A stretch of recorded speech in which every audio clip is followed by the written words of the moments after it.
everybody, and welcome to the Friday the 13th edition of the Todd Veinotte Show. I'm Dan Ahlstrand. Very glad you're able to spend a day with us today as we look out the window into a bright, sunny sky. It certainly is a difference in 24 hours from what we saw with all the snow and clouds, and it's been a rather gray week. But it looks like it is going to be a bit of a sunshiny and maybe a little bit warmer long weekend. Now, I know it's not a long weekend for everyone, but for most it is a long weekend as we celebrate Heritage Day here in Nova Scotia this weekend. We're going to see some sunshine for most of the weekend. Some flurries on Saturday night as one of these clippers comes through. It's not going to be as strong, as I understand it, as the clipper that we saw earlier this week. So we're looking at some flurries, maybe some light snow for most, but I don't think it's going to really impact much of your weekend as we roll through it. Allister Aalders, our meteorologist, we're putting him to work this week, my goodness. Anyway, he's going to stop by, as he always does on Fridays, here in hour number 3 to give you the very latest on the forecast. And we're also going to talk to Allister a little bit about the drought situation. He touched on it yesterday when he was on with us here on the program. That we've got some snow. Looking at the snowbanks last night and this morning, and having conversations with some farmers who are happy that their fields are snow covered, and we've got more precipitation, at least snow type precipitation, this year than we've seen over several other years, and I'm wondering what, if any, impact this is going to have. I mean, it can't hurt, right? And we'll talk to Allister about the drought situation as we roll forward. As we're only in February, but I know there are some of you out there that had experienced those dry wells last year, and we know the fire situation in the province, and we're very well aware of that. So we'll talk to Allister about that in hour number 3 today. To BC, and the Prime Minister and the opposition party leaders are all planning to travel to Tumbler Ridge today for a vigil there tonight as the investigation into that tragic situation continues. Police yesterday releasing the names of all the victims, or the victims of the shooting, but not releasing a whole lot of new detail with regards to the investigation into this mass shooting at that high school in Tumbler Ridge. The community obviously reacting. The community is certainly in mourning and in shock. And I know, and I've said this a couple of times this week, that we certainly understand that here in Nova Scotia. And I know that we are sending our collective thoughts and condolences and best wishes to the community of Tumbler Ridge as this situation continues to unfold. To Italy now. No new medals, at least thus far, for Team Canada this morning as Canada continues to compete at the Olympic Games. I watched a little bit of curling this morning, saw some of the highlights from the Brad Jacobs game. He's playing well. Rachel Holman is also playing well on the curling sheets.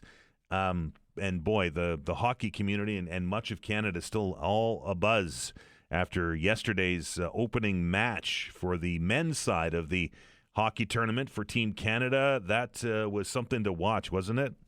It really was. Was really fast, and 5-0 was the final score, I think, and all of the Cole Harbour connection, as we like to call them, had points. Nathan McKinnon with a goal, and Sidney Crosby a couple of points on assists. Brad Marchand had an assist.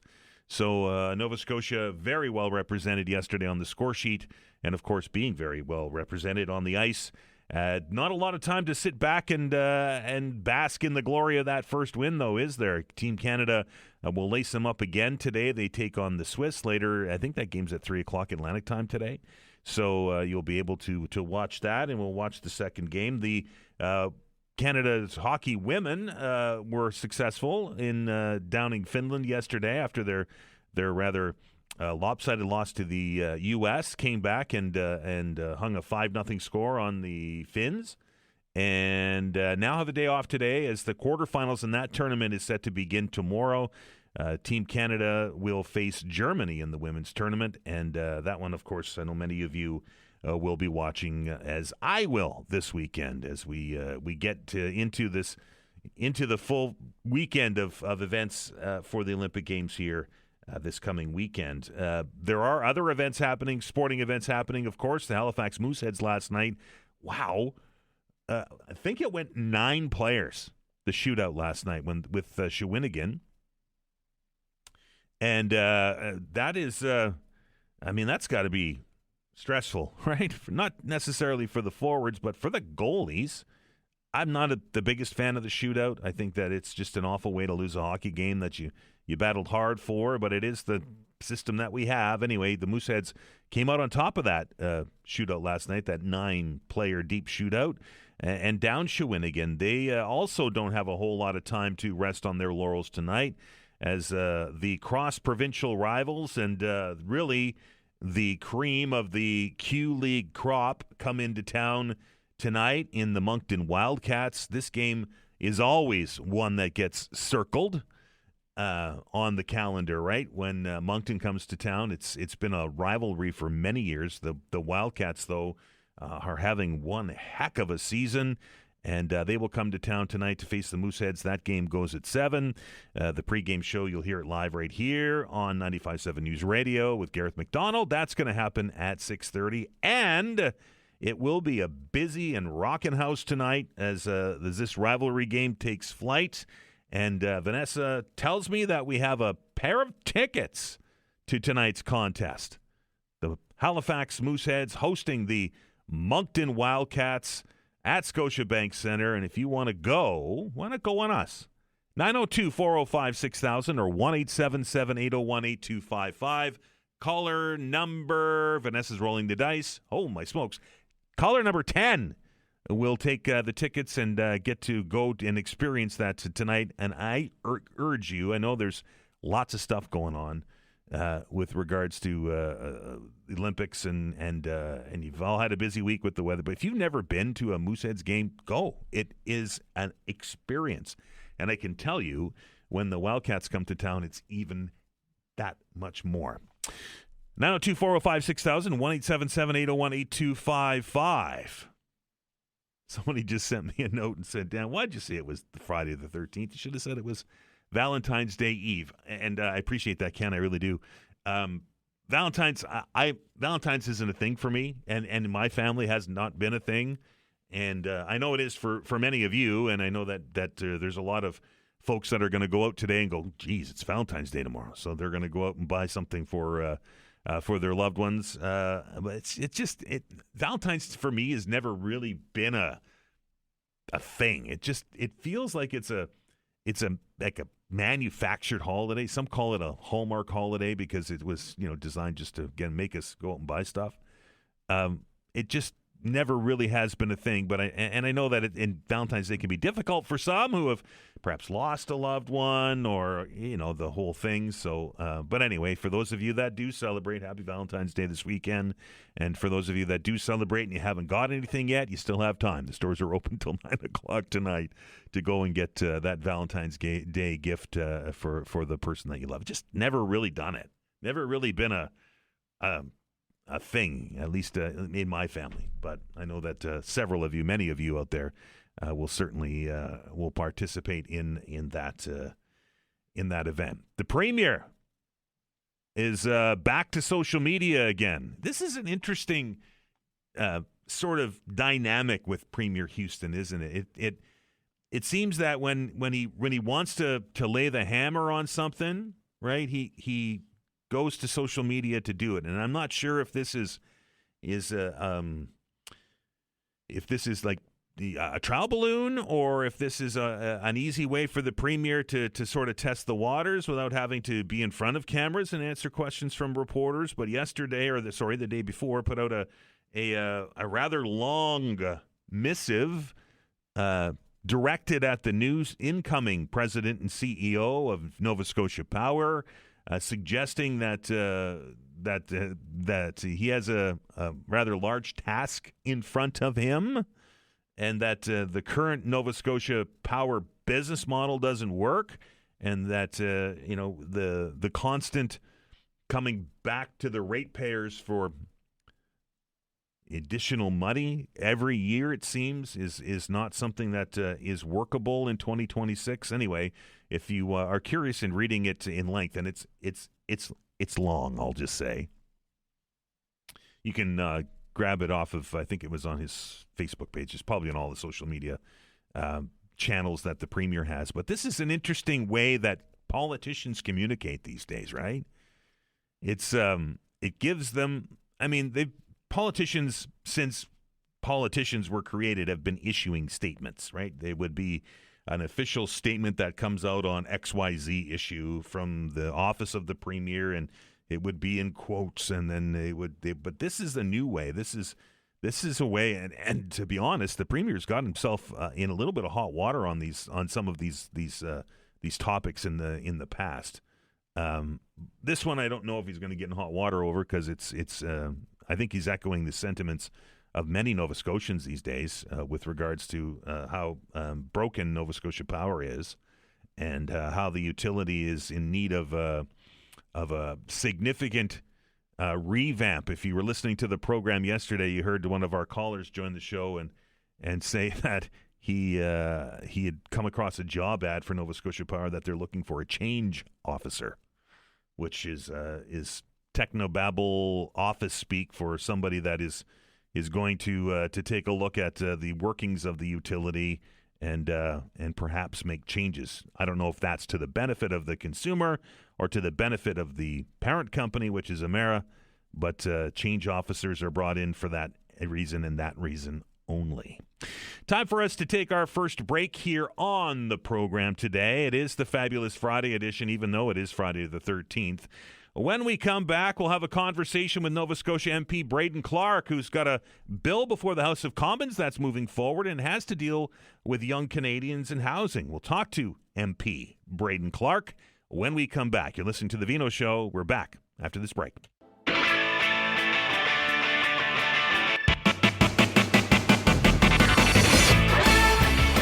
All right, if you watch politics of any level, when it comes to the feds or the province, you know that it is the right and the privilege of members of parliament, or at the provincial level, MLAs, to introduce legislation as so-called private members' bills to try and affect change on whatever the file is that the bill deals with, and many that observe these things will tell you that private members' bills have a very difficult time making their way through the House of Commons, or in our case in the provincial legislature, through the ledge. But it's not impossible, and that fact was proven in Ottawa as the MP for Sackville, and that's Bedford Preston, welcomes to the show Braedon Clark. Your bill made it through, and you're into the next phase.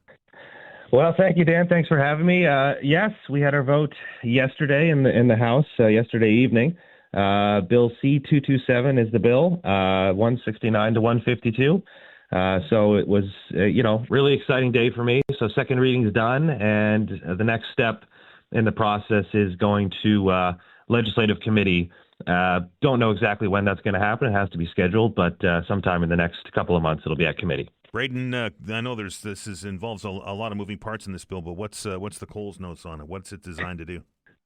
Yeah, so the main focus is to create the federal government to create, working with provinces, territories, housing organizations, et cetera, a national housing strategy specifically dedicated to young people. So in the bill, we're defining that between the ages of 17 and 34. The idea being, that's the group that's been affected most by the ongoing housing crisis. And there's three areas of housing that we really want to focus on in the bill. It's student housing, which is obviously a big issue in HRM, as we know, rental housing, and then entry-level home ownership. So kind of the first few steps on that housing ladder. And as you said in the intro, Dan, private members' bills, when I was in the provincial legislature, I had, I don't know, maybe a dozen or so in opposition at the time. You introduce them, you don't have the votes, and it's difficult. But on the federal level now, I'm in a little better spot. It's still not easy because you got to negotiate with other parties. We don't have a majority, as you know. But in that respect, I want to thank the NDP colleagues in the House who voted, and Elizabeth May, I should say, who voted for the bill Unfortunately, we couldn't get support from the Conservatives or the Bloc at this point, which is disappointing, but c'est la vie. What's your vision on how this all would work, Braedon? Would you create an agency that would deal with this, or is it funding, or is it both? Well, so on the funding piece, one of the technical parts of PMBs, not to go down the rabbit hole, but PMBs, private members' bills, you can't demand the government spend money. That's one of the rules. So it kind of hamstrings you a bit. But my goal is that the federal government, through the Housing and Infrastructure Department, would lead this strategy development over the next 18 months, well, whenever the bill passes, the following 18 months. And then that strategy and the recommendations that come out of it would incentivize spending is kind of the two-step process there. And it's been really well received. I've talked to housing organizations, student groups from Ottawa. I was at University of Ottawa last week to speak to them, people in BC with Generation Squeeze, and of course, lots of people here at home that I got to know throughout my time with the provincial legislature, Affordable Housing Association of Nova Scotia, Students Nova Scotia, on and on. So it's exciting to see young people get engaged, because I think often they feel a bit left out and a bit forgotten. And as I said at the front end, they're the demographic that has been hurt the most by the ongoing issues with housing. So part of this bill obviously is policy, but part of it is also sending a signal to young people that we care about you, we realize you're having issues, and we want to help. Braedon, we've been reading reports here in Nova Scotia that you mentioned student housing is a component of this. We've been reading stories here in Nova Scotia that universities are having trouble filling residence spaces. They have lots of occupancy there, and that's putting students out into the community. Do you think that this bill is going to help with that? Yeah, I mean, there's actually an amazing group, a young guy by the name of Julian Wells that I've been dealing with. He was in the House yesterday for the bill. He runs an organization called Student House, and the idea is that it links students with affordable housing options, whether either on or off campus. Obviously, universities in Nova Scotia and across the country, frankly, are dealing with tough time as it relates to cutbacks on international students and other things. But for me, the idea is this strategy is designed to be reviewed every 3 years once it passes, and continue, hopefully for decades to come. Because when you take your eye off the ball of an issue and you think, okay, we dealt with this right away, and governments do this often at all levels, all party stripes. You play whack-a-mole, you get the first thing down, and you think it's done. But that's not how the real world works. So the idea is that this strategy is kind of evergreen, so that 15, 20 years down the line, rather than running into the same mistakes we've made in the past, we actually are proactive and nip things in the bud before they become an issue. Braedon, part of this bill is focusing on those entry-level homes, those first-time home buyers. We know that the province of Nova Scotia is changing the rules, working with the credit unions to lower that entry-level down payment from 5% to 2%. Is that something you'd look at nationally for this? That's a good question, Dan. Possibly. I can't give you a straight answer on that at the moment. I know, when I was in the provincial legislature as well, there were some adjustments made to that program, and I think that's a good thing. Again, to my earlier point, we need to keep modifying programs to make sure they meet the moment. The one thing that we are doing that I will mention at a federal level is Build Canada Homes. So this is going to be a huge effort, $13 billion initially throughout the country to build mostly, I would say, non-market or affordable housing is the initial focus. And one of the first handful of sites is actually Shannon Park, which is not in my riding, but literally across the bridge and next door to me. So it's good that from a federal perspective, we have investments coming to the HRM to make sure that people who are kind of on that knife's edge of housing insecurity have somewhere to live, to save money, to build up for that down payment, which is kind of the first step. You mentioned the National Program for Housing set a lofty goal, Braedon, and some are suggesting that the government will be lucky to hit half of that. Your thoughts on that? Well, I mean, I would always rather defer to ambitious goals than not, but I would say it's a target we should be striving for. In Nova Scotia, we've done a good job in the last number of years on housing starts, some of the highest we've seen on record. The other thing The other side of the housing equation, of course, is demand, and that comes from population growth and so on. And we've seen here in Nova Scotia and across the country that growth level slow down to something that I think is manageable. I think last year in HRM it was about 1.6%, which is stable. Honestly, you don't want to go much lower than that, because then we start running into the same problem we did for many years where we had very slow growth. But it's finding that population growth balance. And if we do that, I think we'll start to see more balance in the housing market, which there are signs of that already. I think nationwide, average rents are down for 14 straight months, and vacancy in Halifax is actually getting close to 3%, which is considered healthy. So those are all positive signals, but we need to keep on that. We know here, you mentioned rentals, Braedon, that we know here in Nova Scotia that the rents are coming down, but they're still extremely expensive, on par with places like Vancouver and Montreal and Toronto. Would your bill address that? Well, from a supply standpoint, in a way, yes, because one of the main focuses is how do we get more rental housing, and that's one of the big things with housing, as we know, is it's a three-level dance, right? So the federal government can set the strategy, set the big picture, and then the province has got to be involved, and of course the city, which is critically important from zoning and permitting and development fees and that sort of thing. In Halifax, Dan, as it relates to rentals, I think upwards of 80 to 90% of the housing units that are currently under construction in HRM are rental units.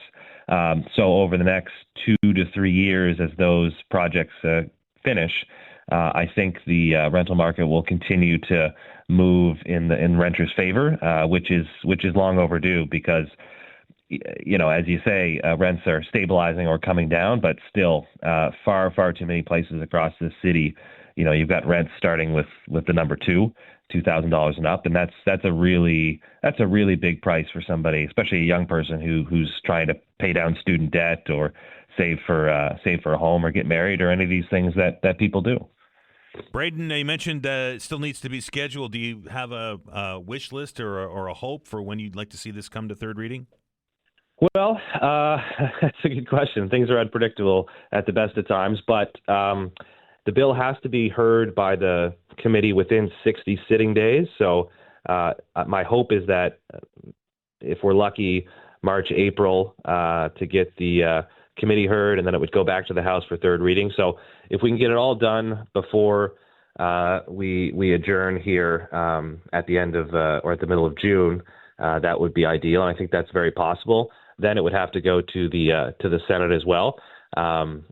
Pushing as hard to move it as quickly as I possibly can, but there's a lot of processes to get through. But it's been a really exciting thing to even get it to this point. As you said, most private members' bills get to first reading, and that's about the end of the road. So to get to this point is a win, and I'm going to keep pushing to make sure it becomes law. Braedon, appreciate your time. Have a good weekend.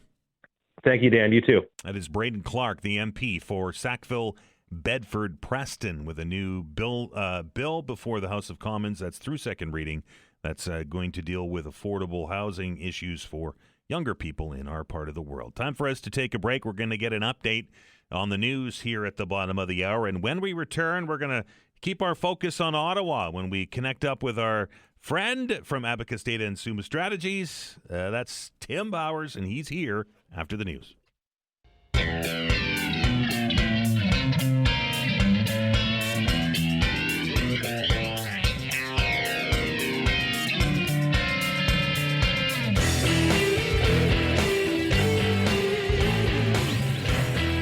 Welcome back.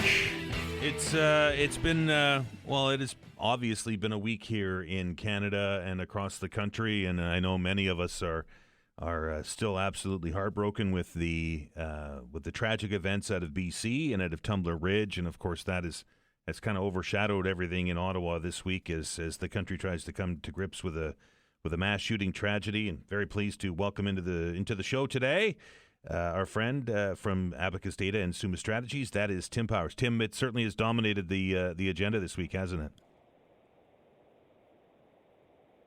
Tim, are you there? Hello, Tim. All right, Tim, we're going to stick you on hold. Vanessa's going to reconnect with you. I know he's there because he was talking to Vanessa earlier, so maybe he muted his phone or maybe he dropped it or whatever. Anyway, we'll connect up with Tim here on the program here very shortly. Still to come this hour, you remember we had a conversation with Rev Dave earlier in the week. He was coming to town to give the Angus Johnson Memorial Lecture. That's going tonight at 7:30, and that's going to happen at King's College. And he's teaming up with a couple of artists when he's in town, and one of those artists is going to join us here in the next 15 minutes or so. Greg Caroll will be joining us to share his thoughts and some of his music here on the show, so we're looking forward to that. And I've been told that Tim Powers is on the line. Tim, are you there? Hello.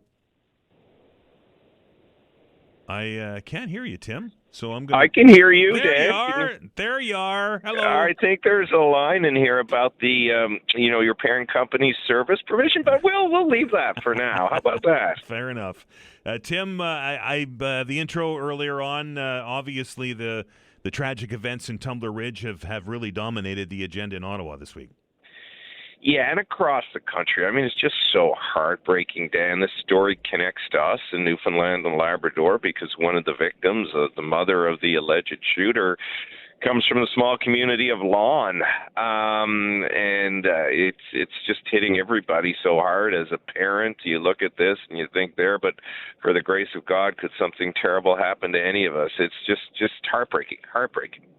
Absolutely. Tim, and we've seen something that is rare these days, I think, in Ottawa, and that is the political party leaders kind of coming together on this.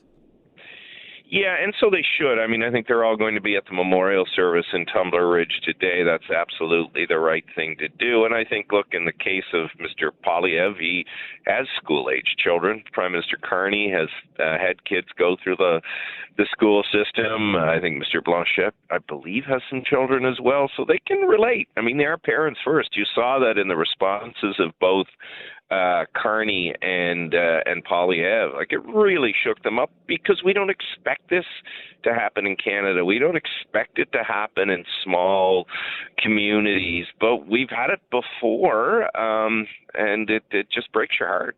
It certainly does. The Prime Minister was supposed to come to Halifax this week yes, as part of a defense announcement and then go to Germany for a defense conference, and he canceled all that stuff. Yeah, I mean, that was the right thing to do. It was absolutely the right thing to do. And I think, again, when you see innocent youth just taken down in such a horrific shooting as was happening, of course, there were some adults that were killed too, not to be disrespectful to their lives. It's, as the leader of the country, you should help lead the national mourning, and that's what he's doing, and that's important. Tim, before all of the news broke out of BC, the ongoing dispute between Canada and the United States certainly was in the forefront with another missive from Donald Trump and a phone call from Mark Carney. I don't know. Where do we go? Where do you start with this one, right? Donald Trump, put down your phone, maybe talk to some people about the facts, and understand that Vote Rich Michigan matters to you. I mean, this was so foolish on so many levels. Full marks to the Prime Minister and the opposition leaders for handling this the right way. They didn't overreact. They got in touch with him, or he got in touch with them. I don't know how it all came about, and the facts were presented, and the governor of Michigan, who partially owns the bridge, because we own the other half, put out a statement, and a lot of Americans came on side and say, "Oh, Mr. President, you better get it right." I mean, Dan, don't you wish Gordie Howe himself was around to, give one big elbow to the president to say, "Hey, buddy, wake up, you got all of that wrong"? I think, look, you try and strike a balance, or at least that appears to be what the premiers and the prime minister are doing. You can't react to everything, but this one needed to be reacted to because it was just so out and out wrong and so critical to the American economy as well as the Canadian economy. So for now, it's fallen silent, and hopefully it does until whatever he dreams up the next irritant to be, to distract from what's going on with him at home. Because as you know, in the Congress this week, he was rebuked for imposing tariffs on Canada. Republicans even were part of the rebuke, a majority vote saying, hey, the tariffs that you put on Canada, they're outside your powers and they shouldn't be there. Tim, there's a movement out there. You work in the same business that I do, so I'm sure you get the same response from people out there that are suggesting that we should just ignore the President of the United States and his tirades on his social media platform. Would that be the right approach, to just not give this any oxygen? I think some of them you do. I mean, the guy lives for oxygen. I think there are ones, again, like the Gordie Howe Bridge, where it's so erroneous, and you have Americans coming on side saying, hey, you got this wrong, buddy. That's an obvious one where, let the Americans lead the correction of the American president, but do our spade work there, too. And I think it's a case-by-case basis, Dan, but some of them are just so right out there. You're just like, all right, will we spend the next few days dealing with this fake crisis? Because it's hard not to, you will know this reference, as will many of your listeners. It's kind of like the 1990s version of Wag the Dog. You create some distraction elsewhere, like what was it in Wag the Dog, a war in Albania, but that isn't the real issue. But the war, or in this case, the Truth Social post, distract from what he doesn't want to talk about. And he's got issues in the United States. It isn't just what Jeffrey Epstein's files may have or not have. I mean, people are starting to become less happy with the president than before. So always easy to focus anger at someone else, and particularly as it relates to many of the American citizenry aren't as engaged in global affairs maybe as other countries are. That being said, this has been good for Prime Minister Carney after Davos and his dealings with the president there, and I would imagine that once the polling starts after this latest salvo with the United States, this has been good for the Prime Minister, at least when it comes to popularity. Now, are you trying to lead me to the spring election discussion, Dan? You wouldn't do that. You would never do that. My thoughts on that is that the spring election talk is some writers in Ottawa that have nothing better to do, so they just start talking about it. Well, you're right on Ottawa. Often is the case. Lots of wonderful people here, but you do need to write things and create content. Look, he's had a good run. If anything, it makes it probably more appealing to bring over a few people who they still are looking to bring over in floor crossing. I still rate the possibility of a spring election at low, because Carney is not your typical politician. He seems to be good at it. But even if you saw that clip of him last week or this week where he said, look, when somebody asked, I still have stuff to do. And I think he really does think that way. Again, I've said to you, I've said to others, I don't think he views himself as a prime minister that's going to be here for a decade. If that happens, great. But I think he walked into one of those dead zones again, Tim. Anyway, if you can't hear me, Tim, thanks so much. We'll talk to you next week, and we'll stick you on hold so that I don't hang up on you. The spring election thing, we haven't talked about that this week here on the show, and it hasn't come up. So in the open hours, which is an indication to me that Haligonians and Nova Scotians don't necessarily even want to consider having a spring election. I know there's some out there that will want to have an election the 2 days after an election if they don't get the result that they want. But this just feels to me like it is it was February, and up to that point, not a lot going on. So somebody started to muse about an election. I think that Mark Carney has very little time for an election, at least right now. I mean, why would you? You know that the NDP don't want an election. I don't think that the Conservatives want an election. The leader of the Conservative Party, Pierre Poilievre, isn't certainly standing on soapboxes demanding it like he was before.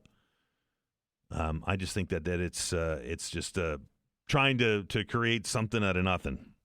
Let's take another break. When we come back, a conversation with musician Dave Caroll will be in the studio. We're back after the break.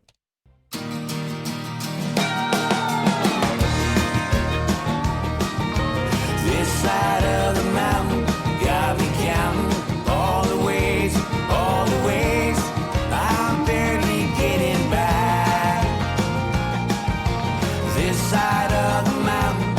All right, welcome back, and my apologies to my next guest. I mispronounced his name. It's Dave Caroll. It's Greg Caroll, and that's who you were just listening to here on the program as he gets set to play some nights here and has been spending some time in Nova Scotia and touring around in the wintertime, and we're very pleased to welcome into the studio Greg Caroll. Greg, how are you? I'm doing good. Thank you for having me. Busy time for you. You have gigs all over the place. Yeah, it's been, as we were just talking about, they're usually January, February is a slow time for musicians. Usually that's when they go into the studio or write songs and all that, and I've been, nose to the grindstone and getting some shows going, and happy to be get this album out for everyone to hear. Right, and a solo effort from you. Normally, what about the bass player is what I hear a lot, but you're out doing your own thing now.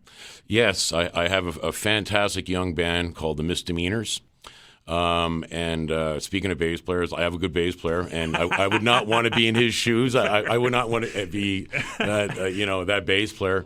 Just because I know all my bass lines, I've been playing them, but he's doing a fantastic job. The band in general is a real shot in the arm for me. Yeah. And it's a really good show, and I'm not just saying that as like we've been rehearsing this show, and it's pretty slick, and I can't wait to get it out there for everyone. You've been at this for a minute, right? We were chatting before we went on the air. You're back to the Misty Moon days. Yeah, man. I've been playing Halifax like we were talking about Birdland. I played there right. for indie bands, for me, it was the 90s was when I was banging around Halifax. Right. I'm a graduate from St. Francis Xavier University, the music program, and I used to go to Halifax every weekend and play, and there was no shortage of work back in the day. So, right. And it's good to be back. It's like a full circle now, 30 years later. So, and now instead of me playing bass, I'm playing guitar and write my own songs. Right. So it's a different movement forward. You're from Newfoundland, right? Yes, I am. And we were talking with Rev Dave earlier in the week, and we were chatting about Atlantic Canada. And we were just talking about Misty Moon and all the other places that that live in the lore of Halifax these days. The live music venue genre is shrinking by the year, but it seems that places like St. John's is still has a lot of places to play. Halifax still has a lot of places to play, and it gives Atlantic Canadian musicians like yourself an opportunity to get out in front of people. Absolutely. I just played. Speaking of St. John's, I was in St. John's for Music NL, and I played the Ship Club. Right. And I've accomplished a lot of things in my career, which I'm very proud of, but that is going to go down because that was Ron Hines' church. That was his cathedral, and that stage, that was his altar. Right. And I played there in November, and I went, wow, this is pretty cool. You can't do this anywhere, but in Atlantic Canada, they have these like iconic rooms that are still available. And I hope a lot of them, don't go down like the Misty Moon and those rooms that we mentioned. Right. But yeah, there is still a cool scene here. There's no two ways about that. It's just not as an abundance as it used to be. That's all. Greg, let me ask you this question. We're talking about the grind, right? And the music, the way that we consume music has changed in the last several years. I mean, the old days it was, you got a gig and you sold some merch in a cassette tape at the table, but now. That's a different world, and for somebody that's an Atlantic Canadian artist like yourself, a Mi'kmaq artist like you are, is it more difficult now to be heard, or is it easier with all of the streaming services that are available? It's easier to get heard, but harder to get paid. Right. There's no money in streaming. It's pennies. It's like Kool-Aid, right? And it's pennies to the glass, and that's the only thing is like that I have a problem with. Like when I'm on radio, I see how much I get per spins. And it's like, okay, cool. And that's the old school. That's the way it was before. You get a song on the radio, you get spins, you make money. Now the streaming thing is like it's more for promotion. And, and I feel that you can, exposure is good, but you can die from overexposure too. Right. Like that's how I look at it. So it does have its place, the streaming thing. But for myself, it's like, if you want to help out a musician, don't go on Spotify. Go on YouTube. But that's where they can make money off of. Right. Like, for example, right? And I'm not picking on Spotify, but it's like, that the owner owns, like, billionaire and making money off of, like, songs like that I write and other people, right? So, yeah, that didn't exist years ago, and it does now. So it's like you got to kind of take it for a grain of salt and use it for what it is. Tell me about the process of coming up with Writing on the Wall. That's your latest album. Writing on the Wall, like all those songs, I spent about 2 years. I wrote about 25 songs for this record, and I picked 7. Right. That's how it goes. And the process, it's a different album. So it's like there's a blues song on there. There's an old country, like there's old-fashioned country on there. Like I wrote Writing on the Wall, the song itself, I tried to write a Dwight Yoakam song. Right. This Side of the Mountain is Bakersfield sound. Exactly. And This Side of the Mountain was just inspired by, this guy. I just thought of this character who just keeps making all the wrong decisions. But he really doesn't mind that he's in where he's at, and he's not going to go anywhere either. Right. So the album has a different mix. So it's like from one song to the next, they're all different, and at the same time, they're all woven equally into this nice picture. I guess you could put it the way I could put it. Right. So this was your first effort as a solo artist. Anything else? You've got a bunch of songs in the catalog that need to get put on an album. Absolutely. So I'm playing the Carlton, right, February 26th, 7:30 start with the wonderful Lisa Richard and Warren Robert. Right. So I'm so looking forward to that because that's also going to be a live recording. It's live at the Carlton. That'll be my next album. There you go. So my new songs will be on there, the ones that I've been hiding. Well, there you are. So you get an opportunity to listen to Greg and to some fantastic artists and be part of the album. Absolutely. Live albums are cool. I think so. Pressure, though, right? Oh, lots of pressure. Got to kind of get it right because you only got a couple of dates. That's it. Right. And there's no studio here, so we're plugged into the board. So there's no going back to the studio and fixing mistakes. Right. So what is on there, and that's it. It's live and it's raw. It is. Cool. Old school. That's the way it should be. And the Carlton is one of those venues that we were talking about earlier. You were saying that you got in early and you were able to get this date in February, but it's not easy to get in there. They're busy. They are busy, and I'm honored to get in there with all these fabulous acts that they have in there. So for myself, it's like I won't let anyone down. I can tell you that. So it's a hell of a show, and I think it has to be seen. Tell me a little bit about this gig. It's at King's this weekend with Rev Dave. That's going to be a lot of fun. I have a few of my misdemeanors that are actually, they were hired out by Dave. Right. Originally, I was supposed to do it as a solo, and then I went, well, since you're using my players, might as well use the band, Just well use the band. So cool. Everyone except my fiddle player, Malcolm McNeil, but he's busy, always doing stuff. Fiddle players are, especially ones who play the Cape Breton style. For sure. He's fantastic. So it's everyone except my fiddle player. But I'm very much looking forward to it. Opening for the Reverend Dave. His stuff is and my stuff, they go hand in hand. And he's a good guy, so I'm looking forward to it. Awesome. So that goes tonight. Is it tonight? It's tonight, 8 o'clock. There you go. So you're up early to join us here on the show today. Yes, I got up at the crack of 7:30 this morning to drive down from Truro and brave the traffic as I'm such a country boy, right. So, but love being in the city, love it. Greg, well, I appreciate you joining the show and sharing with us. Best of luck with the gigs tonight and at the Carlton, and keep us in mind when that live album drops. Absolutely. Thank you for having me. You can find all of Greg's music, by the way, at gregcarrollmusic.com. It's all the merch. Everything's there. All of the stuff that he's done up to date. And I would imagine when the new album gets ready to drop, you'll be able to pick it up off of there as well. We're going to take a break for the news here at the top of the hour. And, of course, the 11 o'clock Friday open hour, that's the Friday free-for-all. That's your opportunity to wrap up the week and get it off your chest. Often imitated, never duplicated. Lots to talk about this week. The telephone lines are now open, 902-405-6000, 1-877-801-8255. We are back after the news.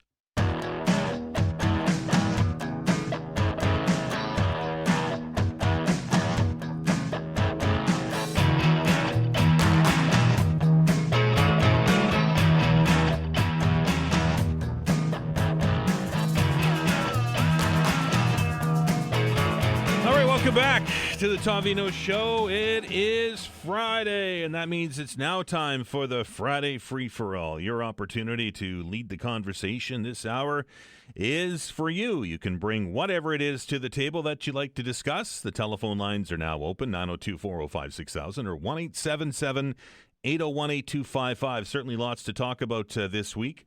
as we carry on through the budgeting session here at NHRM. We, of course, talk a little bit about Nova Scotia Power this week. We had a good discussion yesterday about people and their snow phobia. I wonder if there's a word for that. You know, they have these long.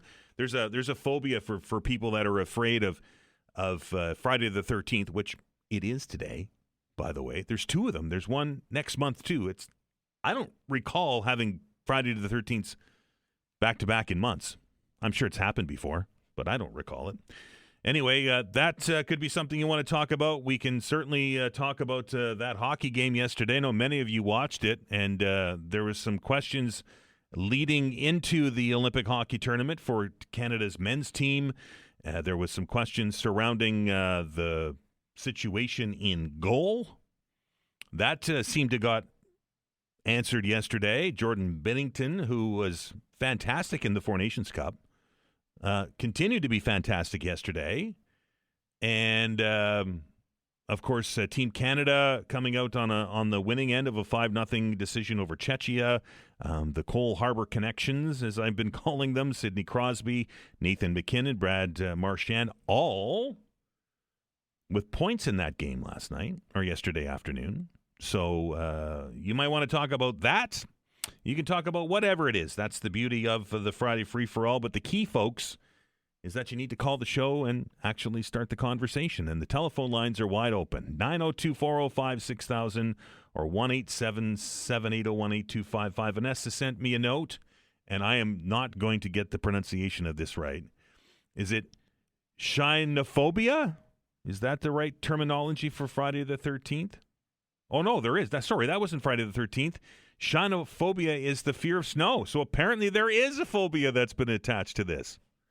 I think that because it's like something could trick to something phobia. That is the Friday the 13th one. But the fear of snow apparently has been diagnosed, and we certainly had a discussion about that here on the show yesterday. And it appears that many of you agree that Nova Scotians have become a little more timid when it comes to the weather these past few years, and some of people blaming it on the easy winters that we've had as of late.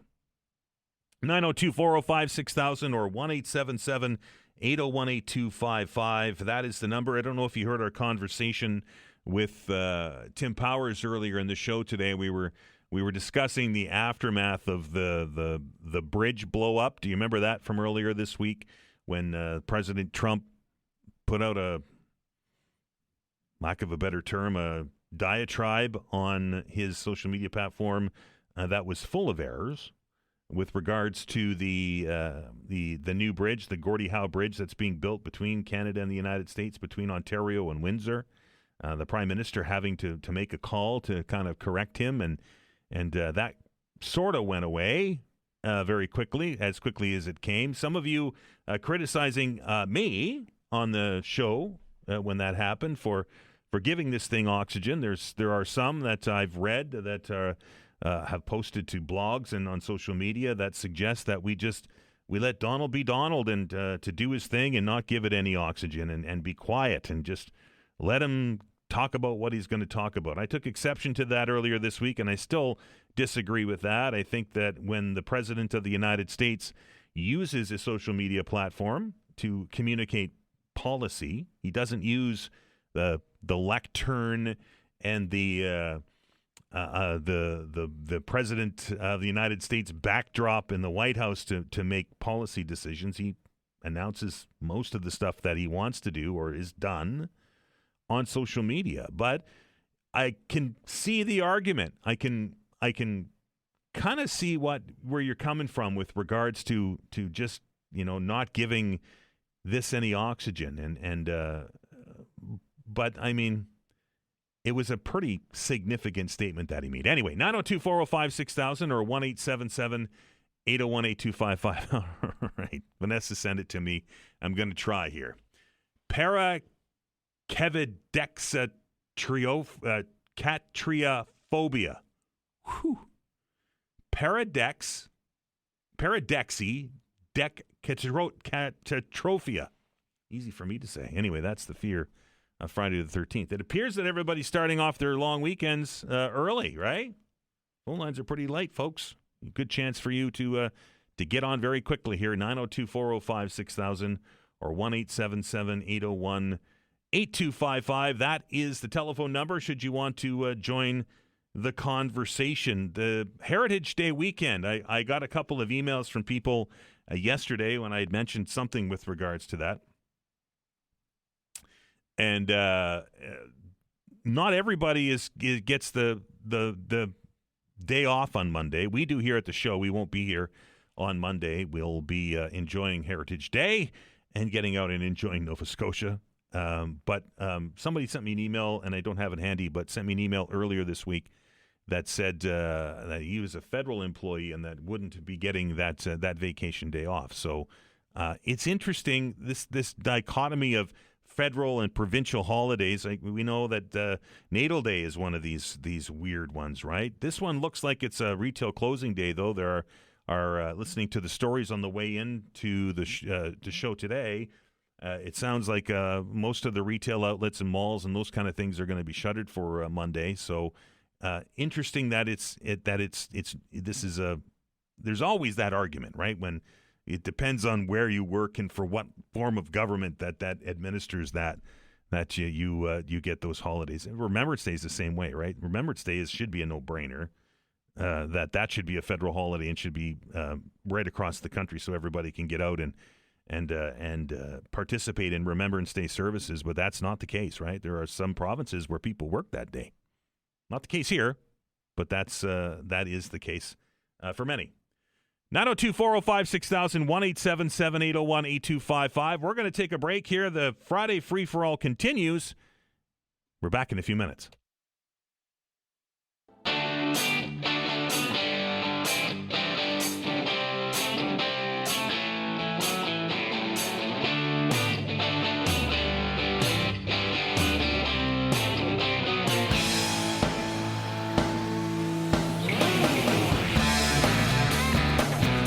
Welcome back.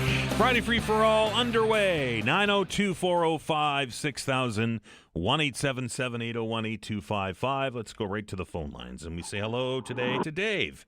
Dave, how are you? Hello, Dave, are you there?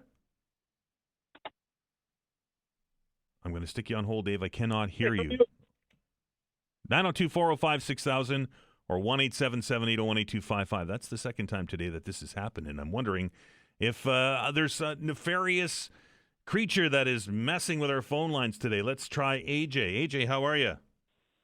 How you doing, Dan? There you are. How are you? Not too shabby. What's Dan, on? I just wanted to, don't seem too busy, so maybe the conversation could be elongated a little bit. Okay. It's relative to net metering in Nova Scotia Power. I was involved in this industry many years ago, and it used to be that anything that was produced from your solar panels in excess was carried over and credited or paid for. Okay. For example, in Ontario, they were getting 40 cents a kilowatt hour for everything that was produced many years ago. Now, in January of 22nd, January 2022, Nova Scotia Power decided that they would no longer carry forward the net metering, which means that if you produced more than what your household used, they would not give you credit for it. And I find it very interesting of how that has changed, and I suspect that it's relative to the capacity of the grid. So there's a lot of interesting things here that could be looked at if you wanted to dig into it deeper. AJ, I'm learning more about the way that these solar panels work just through people that have called the program today. But as it stands right now, you don't get a credit for pumping more power back into the grid? Is that what you're telling me? You don't get a credit if you produce excess of what your household is using. Right. So the theory that you create what you or use what you create, but then you can sell the rest back to Nova Scotia Power isn't the case anymore. That is correct. So the power just it just goes to waste. Well, to the customer, Right. Yes. No, right. Like this is something that we could use across the rest of the grid, right? So it just you create enough to power your house, and any excess just kind of goes to waste. That is correct. And the other issue that was always one that I found out, and it was never ever made public, they did not want anything more than 10% on any substation or grid of the power because they don't have the transmission abilities to carry it. So the grid's at capacity is what you're telling me. Yes. Interesting. AJ, you sound like do you have power or panels on your house? Negative, no, but I have installed many. I have a couple of islands that I look after. Right.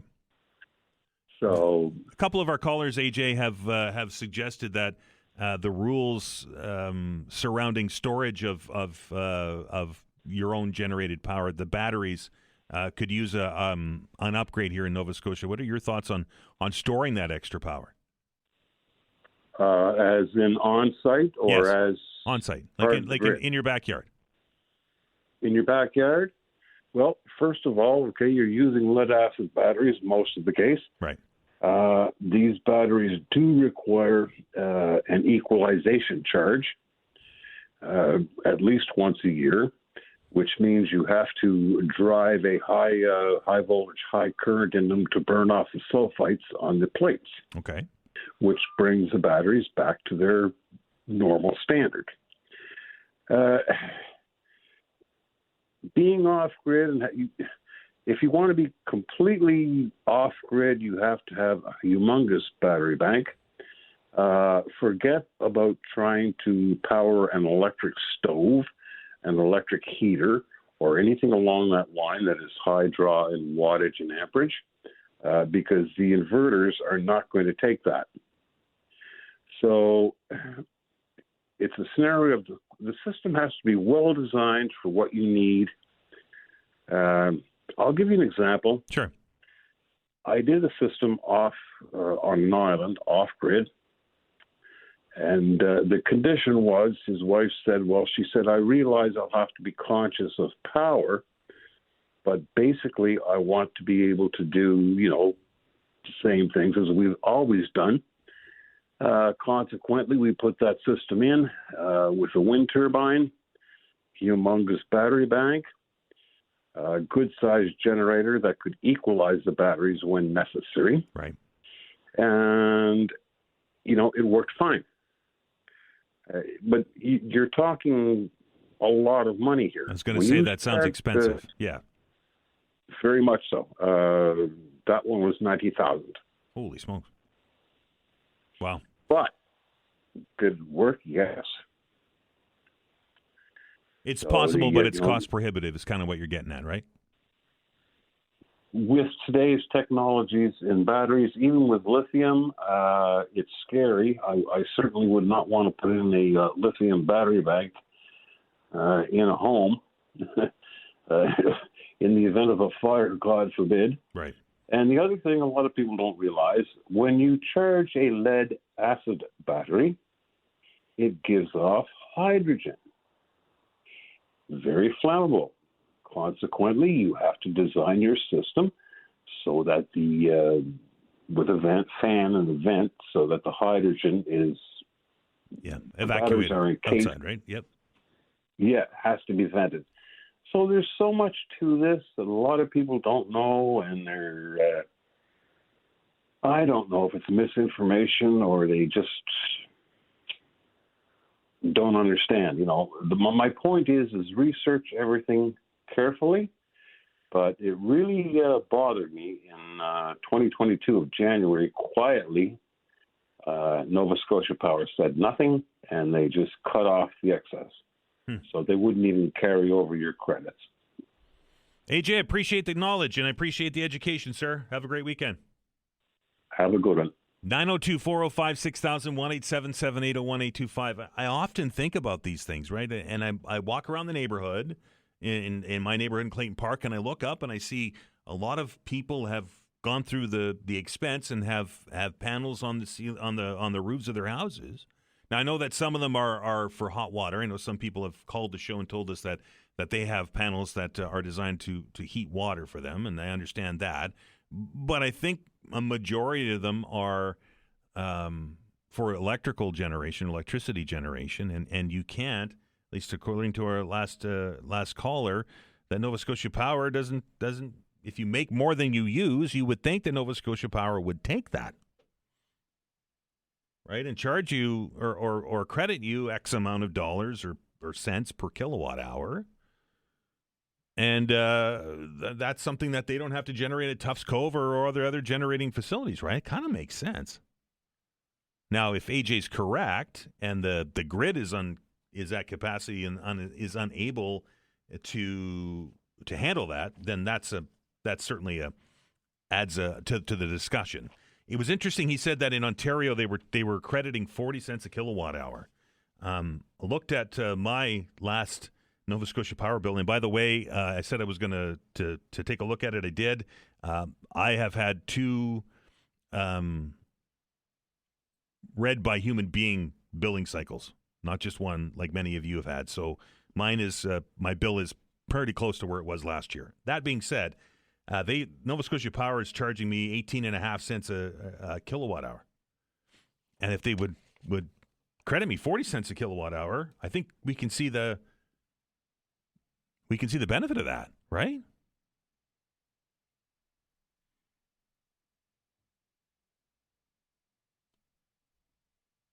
It would make sense. To CB, who just emailed me and said, move on. It's 11:23. The callers are waiting. Well, if you called and you joined the conversation, then I would take your call. When the telephone lines are empty, it's very difficult to take a call.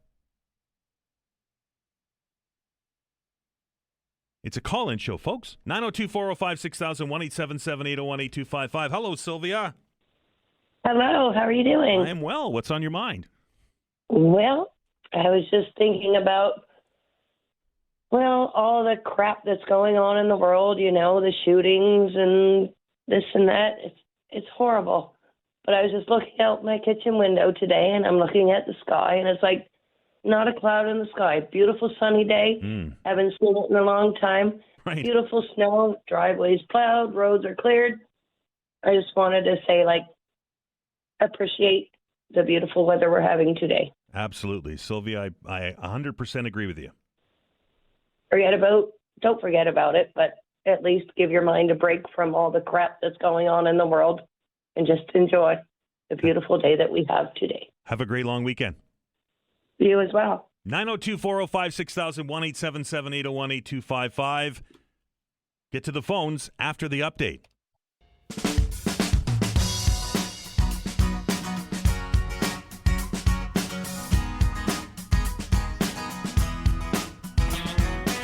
Welcome back, 902-405-6000 and 1-877-801-8255. Let's go directly to the phone lines and welcome Alex to the show. Alex, how are you? Hi, doing just fine. What's on your mind?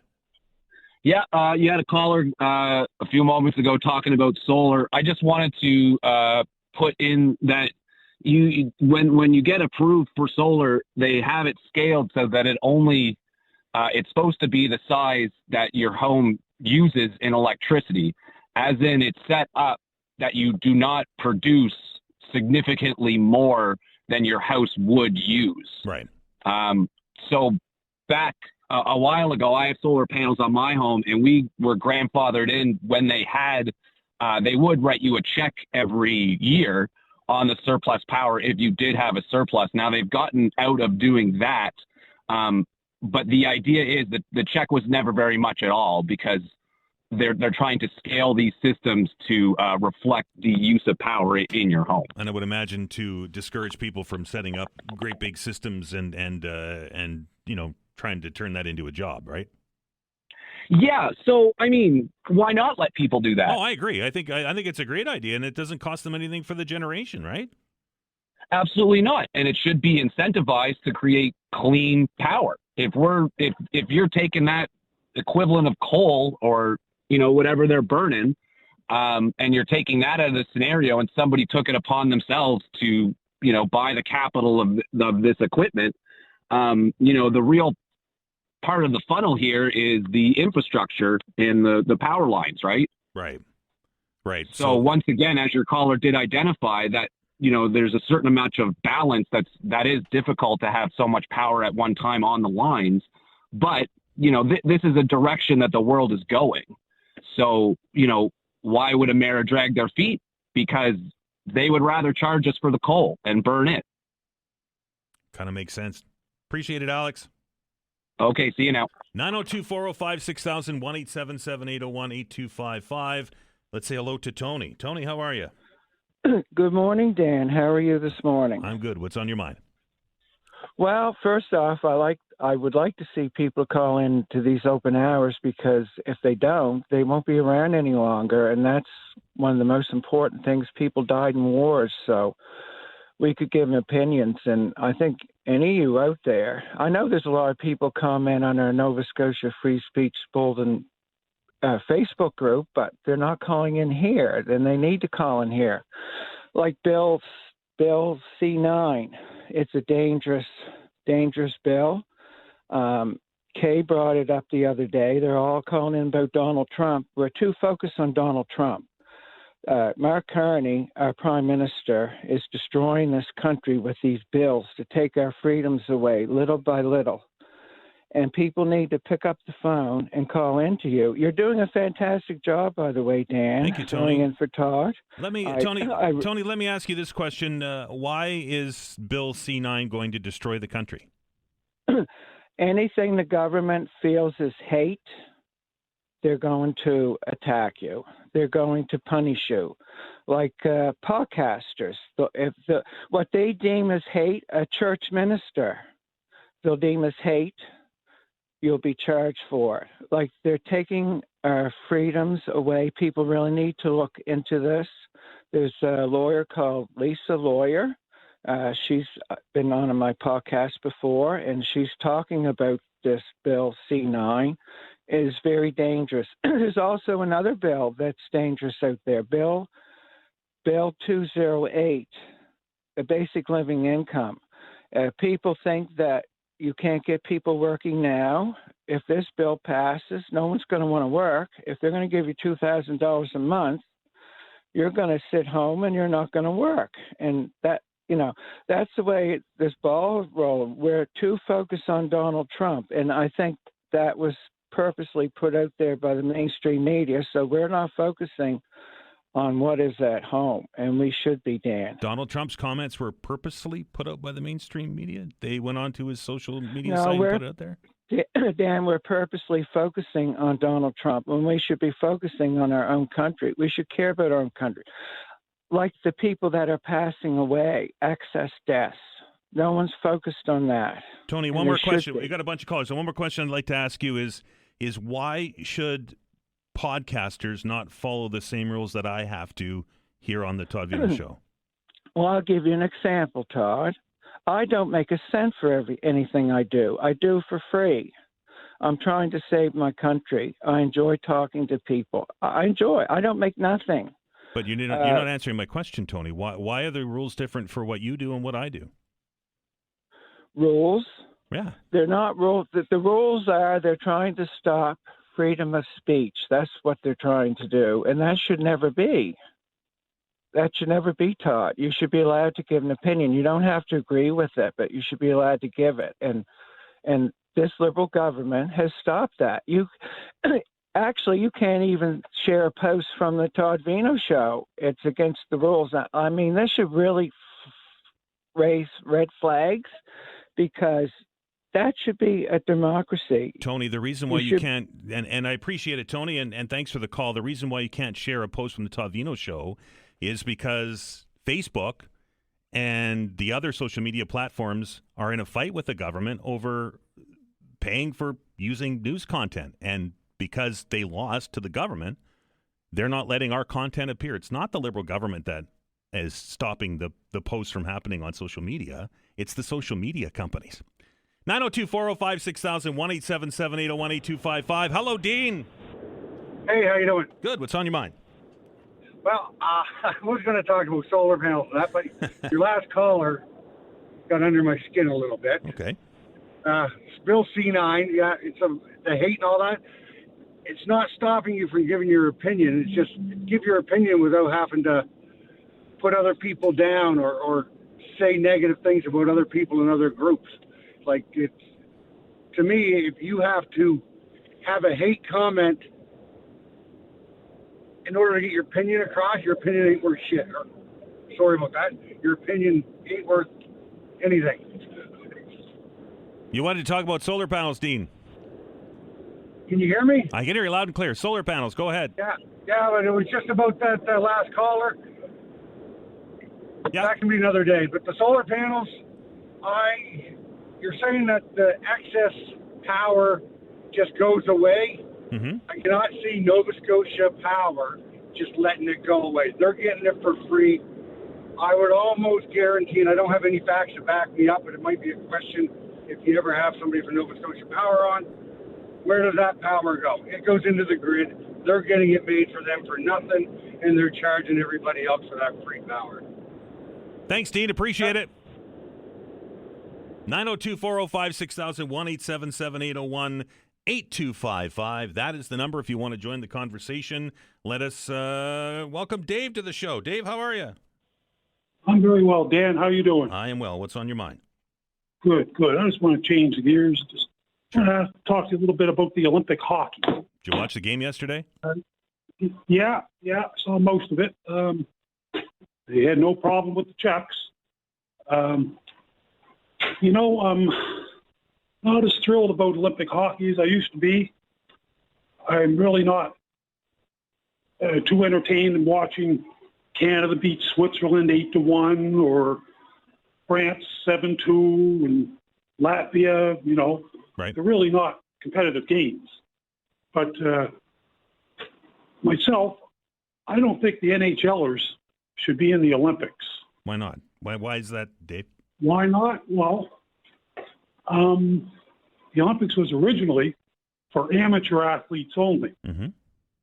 That was back in the days when it came to the hockey, Russia would always win the gold. Czechoslovakia would win the gold because all their best players were over there in their country. They weren't in Canada. Our NHL players weren't allowed to play. But now, all Sweden's best players, all Finland's best players, all Czech's best players, they're all in the NHL now. Okay. So the NHL players, they get their chance. They have that Four Nations Cup. They had that World Cup of hockey, which was fantastic. But when it comes to the Olympics, I don't think the NHLers should be in there. It will be much more competitive. There are professional leagues over there in Europe, but all their best players are in the NHL. Dave, shouldn't the Olympics be best on best, the best that you can ice against the best that they can ice?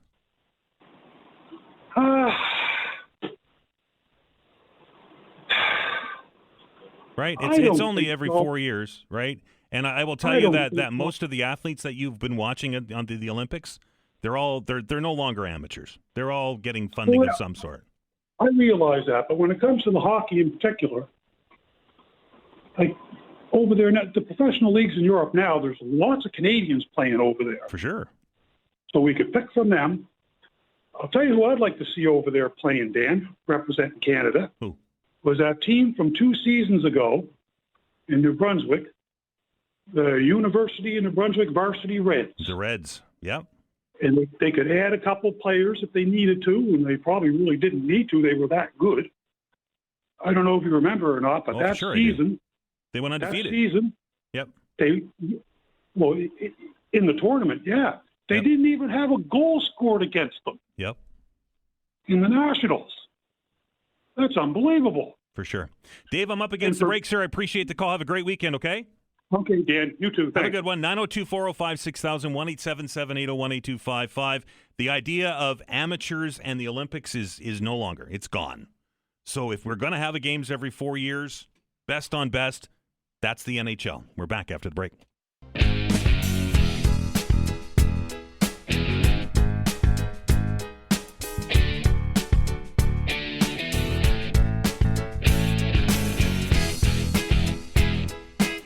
All right, welcome back. Carrying on here as we roll through a Friday, a couple of emails with regards to Nova Scotia Power. David writes, the caller is wrong. That was their caller that said that the Nova Scotia Power is not buying power back from people generating. He says, Nova Scotia Power does credit for solar power that goes back to the grid. For my bill, it looks like they credit about 19 cents a kilowatt hour. I think he's mixed up with Nova Scotia Power no longer paying you if the credit isn't used throughout the year. So they're not. From what I get from that, and appreciate it, David, is that they're not cutting you a check for excess, is that they credit you, and if you don't use the credits, it disappears. I think that's what we're getting at here. And this from Bill, Nova Scotia Power does not reject or waste any solar power generated. All solar generations put into the grid. NSP doesn't connect or disconnect your solar output. However, any excess solar credits are zeroed out at year end. So if you generate more than your house uses, you get no payment or credit for it when beginning a new year. Even with this, Nova Scotia has one of the better solar customer contracts in North America. That comes to us from Bill. 902-405-6000, 1-877-801-8255. Hello, Donna. Oh, hi. Thanks for taking my call. Sure. I basically want to talk about kids. In the past, I've always volunteered with kids at the school. I coached the ball team. I worked with the cadets and blah, blah, blah. And I always found the kids very respectable. The teachers were the boss. The adults were the boss. But now, watching a lot of the kids are the boss. And what's happening now, I saw a news article on TV, your local channel here the other day, and absenteeism in the high school there in New Brunswick was up quite a bit, over 40%. So now what they're doing, instead of, giving the kids extra work or getting after them, they're catering to them. They're going to give them 2 Fridays a month off. So what's happening, you start catering to the kids when they're in school. When they get out working, they're going to want people to start catering to them. To me, I think it's wrong. My sister out west, in Alberta, her grandson, she told me a few years ago, they have the kids in junior high and high school have every Friday afternoon off to give them more time to themselves. My God, kids aren't in school all that much now. They're catering too much, and this is what's causing, the kids to get into trouble. They've got more time to get into trouble, more time to get on the computer.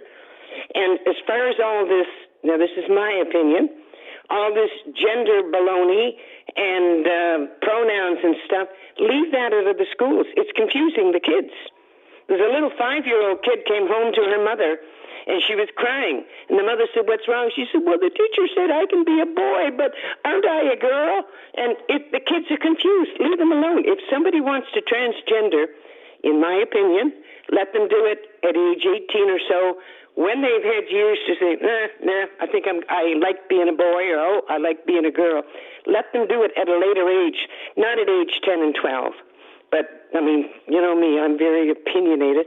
And I like all the kids. But it seems like the kids are now calling the shots. And giving them two Fridays a month off school to see if they'll go back to school more, that's ridiculous. But I don't know. I guess there's not any truant officers or whatever anymore. And I was horrified at that shooting in Tumbler Ridge. And we've all got to pray for this little Maya, her name is, the little 12-year-old that's intensive care. I saw a picture of her hooked up to all these life support things, and her mom in the hospital. And listen, I've been devastated by this like everybody else.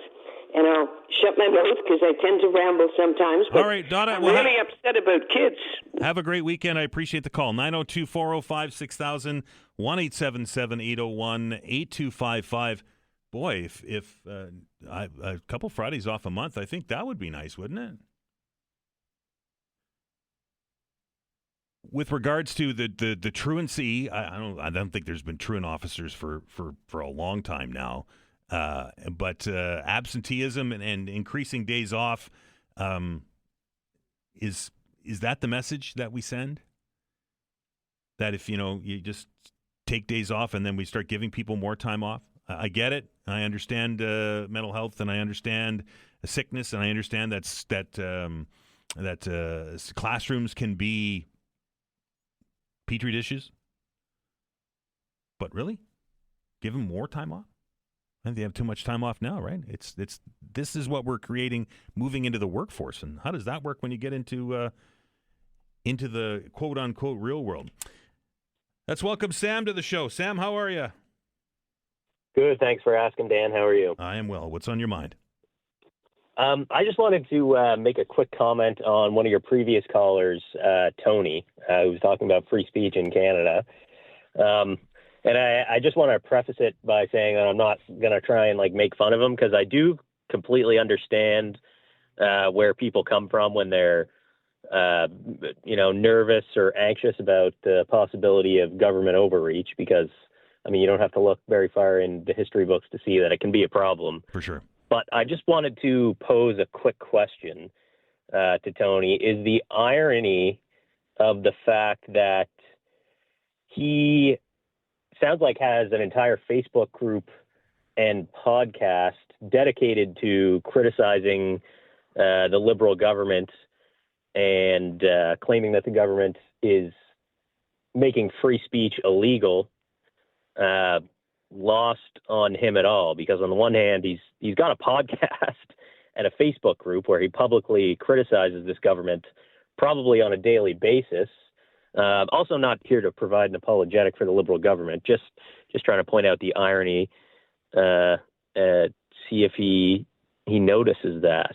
Do you know what I'm saying, Dan? I hear you, and I tried to raise it with him that that I have a set of rules that I have to follow, and he uses the podcast form and can do things, and because there's no rules, he's free to do that. He can do things in the podcast world that I can't do. So how is that a level playing field? Yeah, his freedom of speech seems to be doing just fine, in my opinion. But thanks for having me. All right, Sam, I appreciate it. 902-405-6000, 1-877-801-8255. We were talking about hockey earlier in the program today, and don't forget, Team Canada will take to the ice today at 3 o'clock as they take on Switzerland in their second game of the Olympic tournament. This one comes to me from Don, and it says, Dan, when amateurs were only allowed in the Olympics, the Soviet Union would ice a team made up of pros. That is not wrong. The guys were in the Army, the Red Army as a matter of fact, and only played hockey.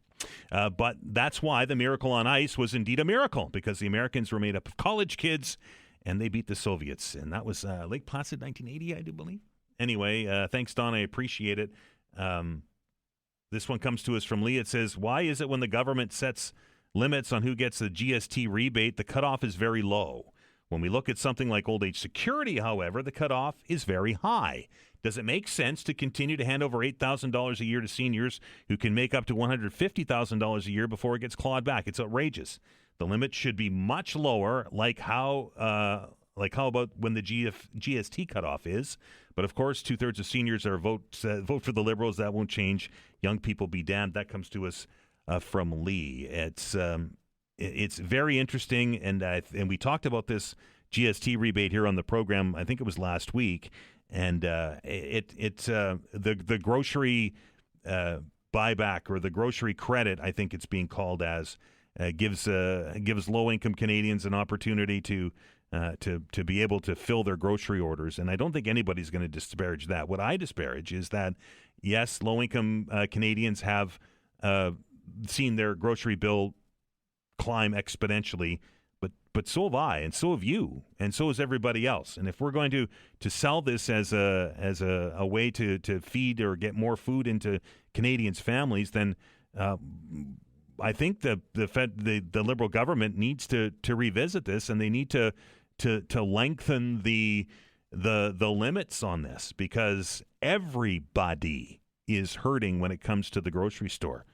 I know I am, and I'm pretty sure that you are, right? We've been through this 1,000 times. We're staring at almost 11% increase in property tax. We're looking at a double dip hike in power bills. We saw a water bill increase, and the grocery store is insane. I was at Sobeys yesterday. I have a picture of it. And a 900 and whatever gram, 980 gram can of Folgers and Maxwell House coffee is $25.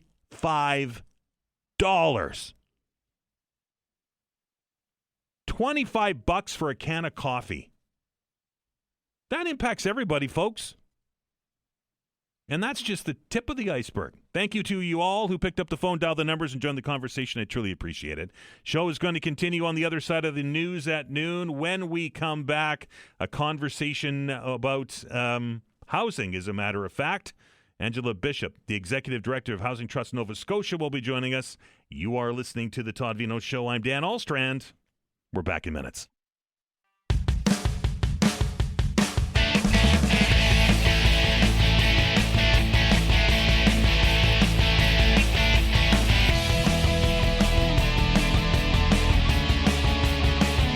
Welcome back.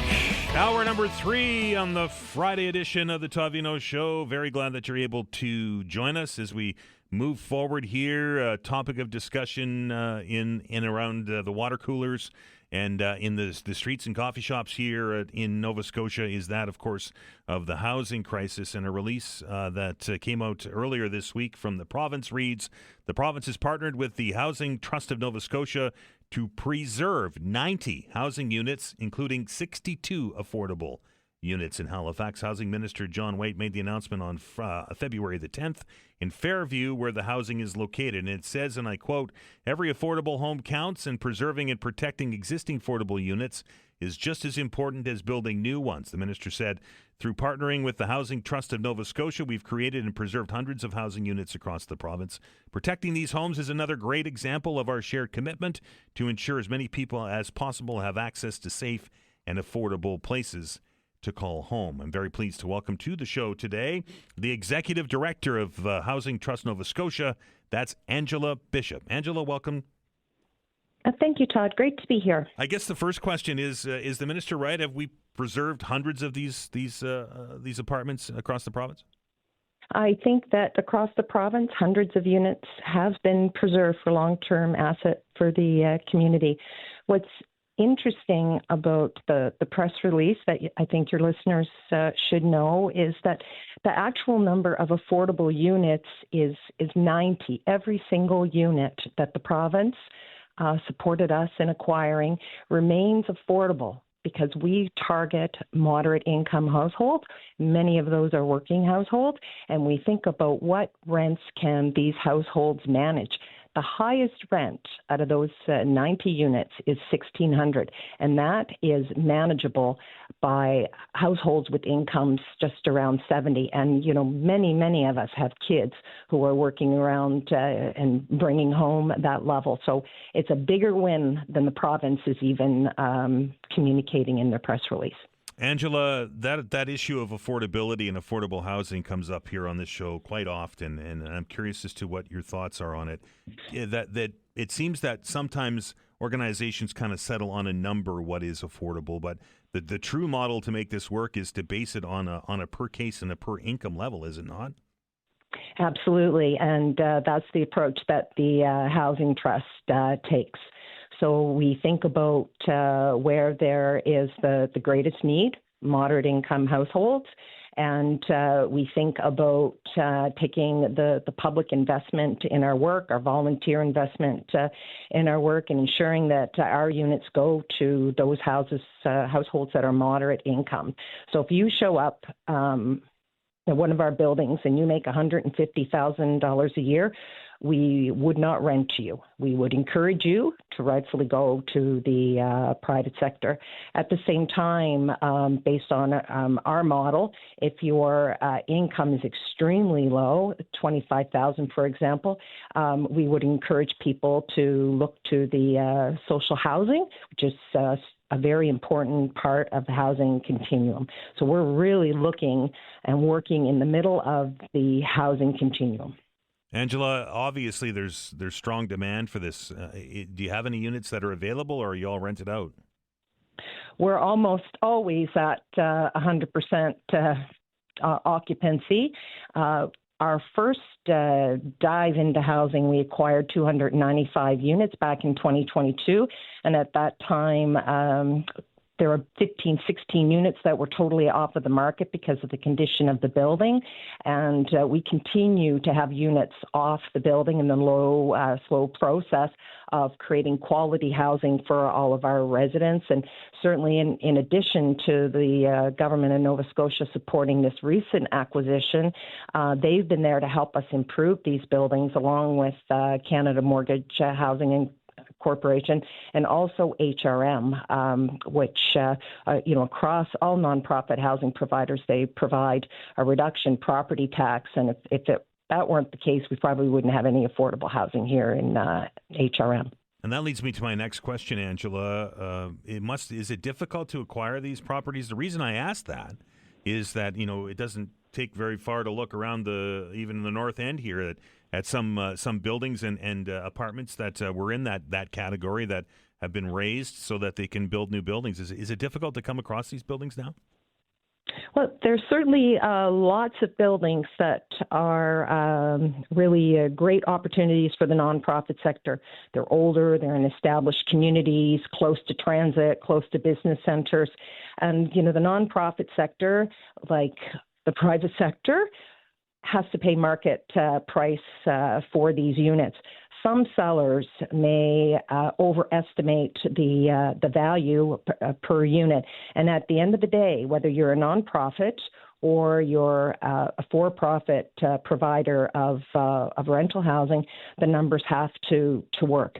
My board and my team and I were committed to manageable rents for quality housing, and we certainly need to buy at a price point that allows us to maintain and improve and extend the economic life of these properties forever, which is, I think, an important thing for all your listeners to keep in mind. While we have so many providers of manageable rents now in the private sector, they make a substantial contribution, but the important thing is permanence forever. And you have groups like us, we're in it for the long term. Changes in the market aren't going to shift our focus. When you acquire a building like the building in Fairview that we opened up our conversation with, do you go in and renovate the entire thing? How does that work? Well, we would do renovations based on need. And the first place what we start is looking at the building envelope and conditions in the building that would affect the quality of life of all of the residents. In the first 5 buildings that we purchased that I mentioned earlier, we've been leading a $30 million reno. So those units we purchased at $100,000, and that's a little bit of an indication of the delayed CapEx that we were presented with. So we're slow and steady in making progress because we do not renovate, we reinvest. So we have to work with our residents, work around our residents to ensure everybody remains housed, and do so while we try to bring up the cash flow and take advantage of government programs to build better quality housing for our residents. You must have a waiting list of people wanting to access your buildings. No, there are, and in some ways, we've been working under the radar. So we again grew really quickly from 0 units to 295 in 2022, and we've really been heads down. We've saved these buildings because maybe if the private sector had purchased them, they would have been brought down and folks would have been displaced. Let's see what we can do to keep everybody housed and improve the housing. It's great for us to be able to take part and talk with your listeners, but we've got a lot of work to do, and still looking for more buildings. We have a goal of 1,000 units by 2030, and we'd even be happy to exceed that because we're really focused on meeting the needs in the community. And that was my next question. What are the future plans? Obviously, you're looking for real estate. Absolutely. Well, we would like to acquire more units. The programs that the province had in place that supported us with this recent acquisition. I know there's a lot of advocacy taking place to encourage that program continue. We're also anxiously waiting to really understand what Build Canada Homes will look like. There's a rental preservation program that would be part of that as well, because these assets, these established buildings across the country that offer what they sometimes call NOAA, or naturally occurring affordable housing. There are just hundreds and thousands of them, and the more opportunity the nonprofit has to transition them from the private sector to the nonprofit sector, the better off community is. We are also interested in exploring the opportunities to build new and see what that might look like for us, so that we offer have a really long runway for the next 50, 60, 70 years to continue to offer housing to the community. Fascinating stuff. Angela, appreciate your time. Have a great weekend. Anytime. Thanks so much. Angela Bishop is the Executive Director of Housing Trust Nova Scotia. It's Valentine's Day tomorrow, just in case you already haven't got your stuff. Anyway, did you know that 3 in 10 Atlantic Canadians are going on fewer dates these days, and they're blaming the economy for it? We'll have a conversation with a financial planner from TD Wealth, Leslie Logan, right after the break.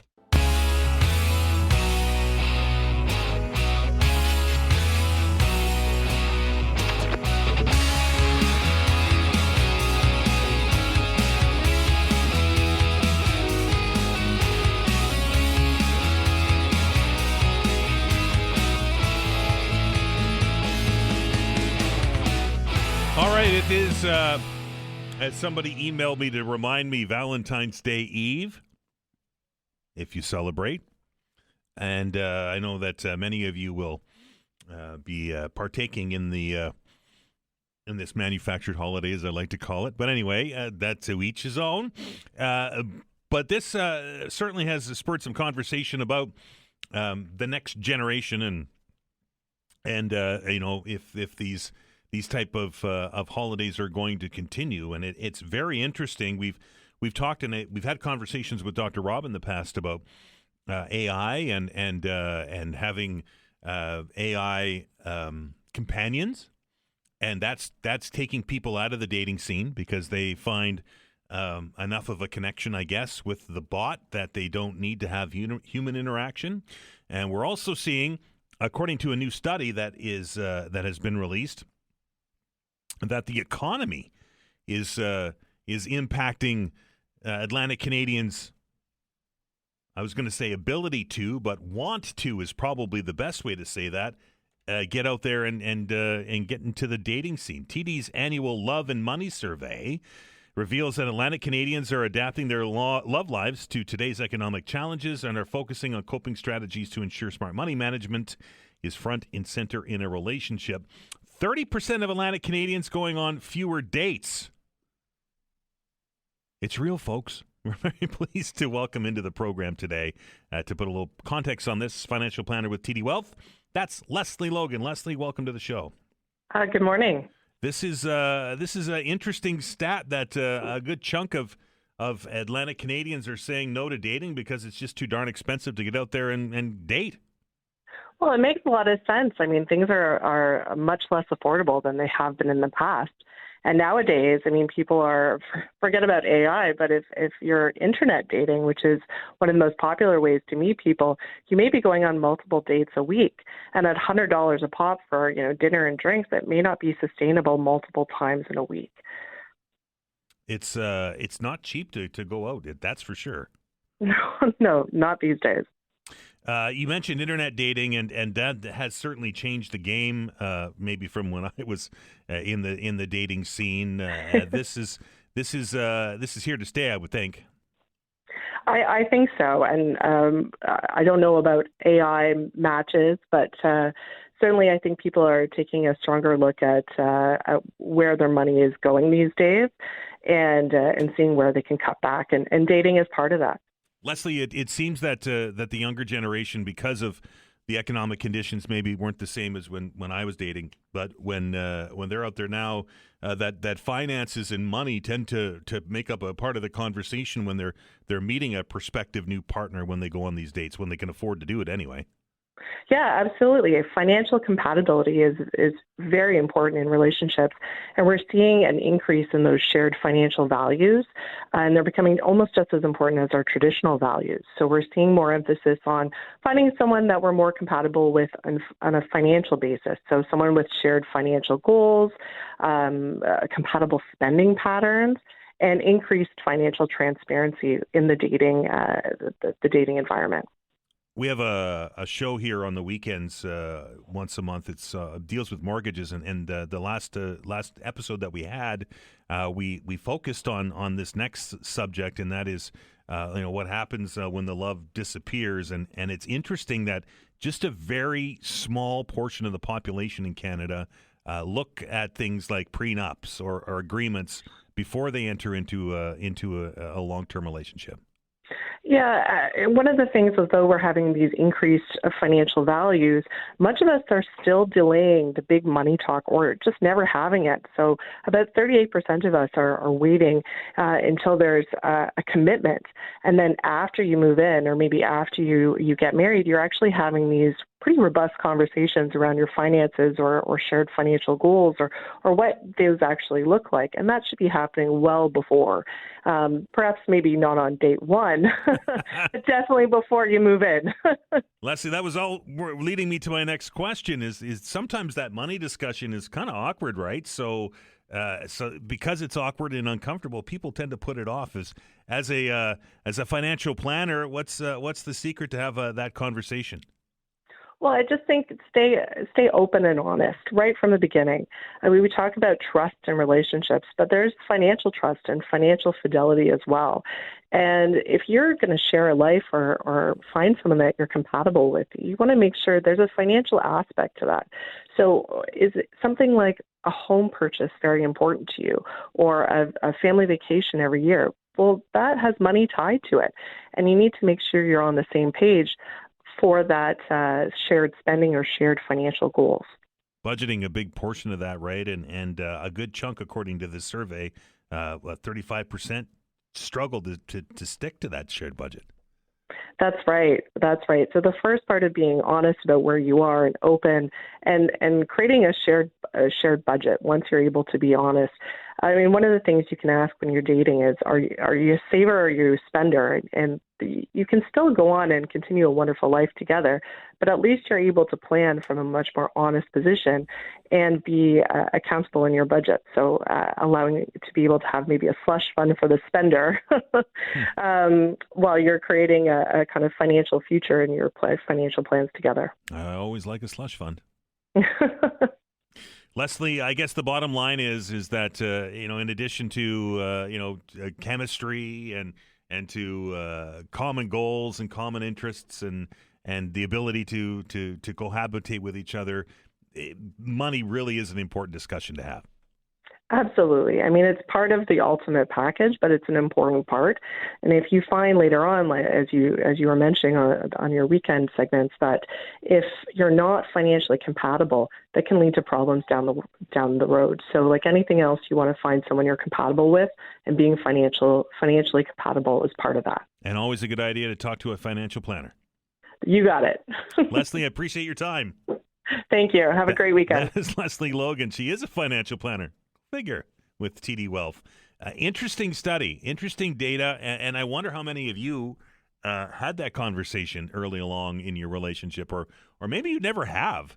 I know people that have that have been in relationships for many years that still don't have shared budgets and shared accounts, and it's the one person's spending habits and money, and that's their deal, and the other, and then they come together on things like mortgages and rents and everything else. If you're curious what we're talking about on Mortgage 101, you can go into our back catalog. It's on our website, halifax.citynews.ca.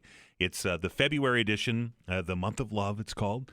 And there's a good chunk of that, 2 segments, in fact, dedicated with Clinton Wilkins, our mortgage guru, about how you can protect yourself and what happens should you get into a mortgage or into a long-term investment with somebody and the love goes away. It's really some valuable information that's included in that. Again, it's halifax.citynews.ca. We're going to stop and take a break. We're going to get an update on the news here. As I reading this, I was misinformed. The hockey game, easy for me to say, Canada's men's hockey game, I said was at 3 o'clock, and that's correct, except it's Eastern time. So the game is 4 o'clock Atlantic time today, not 3 o'clock. Brad Jacobs is to Caroll, I do believe, at 1 o'clock Eastern, which, of course, is 2 o'clock here in Atlantic Canada. So there you go. Correct the record, Dan. Vanessa, part of her job is to fact-check me. Anyway, let's take a break. We'll get an update on what's happening in the world of news. And then when we come back, he has been a busy person these days, busier than Shubenacadie Sam even. That is our meteorologist. That's Allister Aalders. He's going to give us an update with the latest data for the weekend. It's not looking too bad, folks. And we're also going to talk a little bit about snowfall and droughts and what our wells are going to look like once all this snow eventually melts. You're listening to the Todd Veinotte Show. I'm Dan Ahlstrand. Back in minutes.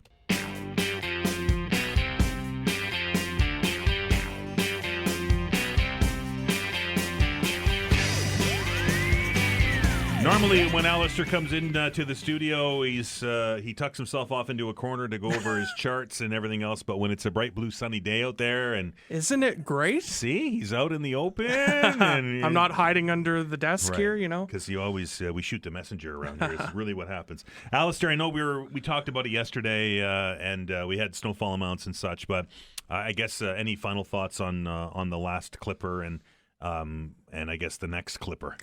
Yeah, I mean, hearing from a lot of people, we talked about the snowfall amounts yesterday. I think variability really sums it up. And I said that yesterday, but just, obviously blowing and drifting was a factor for some. So you get areas that, the snow is really high and then areas where it's a lot lower. A lot of the reports in along parts of the North Shore, Pictou and Antigonish coming in near 30 and 35 centimeters. But a lot of people telling me it's closer or in excess of 40. So it's very difficult to get snowfall data, which in Canada you wouldn't think would be a problem. But we'd be good at it. It's very difficult, and it shouldn't be. Thank you very much. And I have to say, I don't know if anyone who listens is a volunteer on the Coco Ross network. Without your reports, I mean, we would have hardly anything because the airport.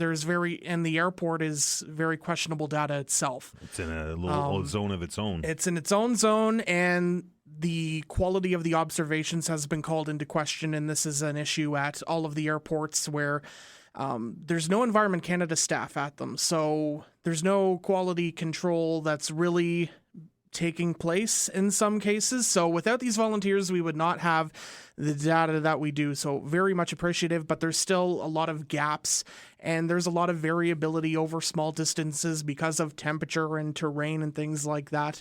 But obviously variability was kind of the key takeaway with this system, where even I was hearing people tell me in Eastern Passage and in Dartmouth, where the reports were coming in of 15 centimeters, they said, well, I think it might be double that. So variability was the main story with this clipper. And, clippers, they're very, they're very interesting in terms of they form on the east side of the Rocky Mountains. They travel quickly across the country and typically don't pack a lot of moisture. But by the time they reach the Atlantic coast, you have that moisture source there.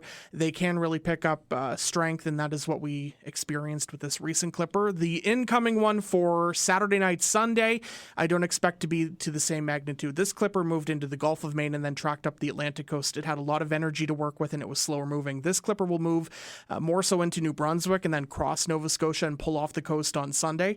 So it's more so going to be, I think, scattered flurries and at times periods of light or steadier snow. So in general, I think, trace to maybe 5 centimeters is a good kind of range in general.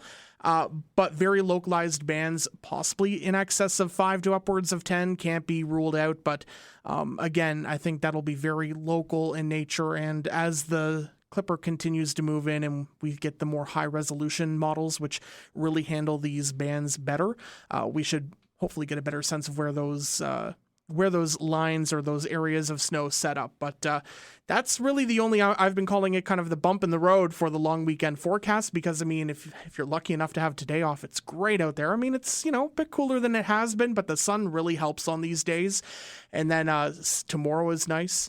And we're closer to, and for some even a bit above freezing. And then, as I mentioned, that clipper for Sunday, and then we're back to a mix of sun and cloud for Monday. We're getting more daylight hours too, because yes, that makes a big difference. Driving in the morning, it's like for the last couple of months has been dark, and but now you have to put the visor down on the truck because it's the sun's coming over the horizon. Yep. It's last night having dinner. I think we were at dinner at 5:30 or something, and it was still bright out, or not bright, but it was still light outside.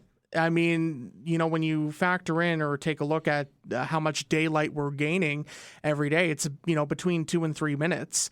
And the sunrise and sunset times here in the Halifax area, I mean, sunrise is happening at about 7:18, and then sunsets at 5:40 now. And obviously you are getting some light ahead of and after that too, right? So it makes a huge difference, especially on the days when we do get the sunshine out there. It's really nice, and it makes you look forward to the really long days that we have in the spring and into the summer coming up.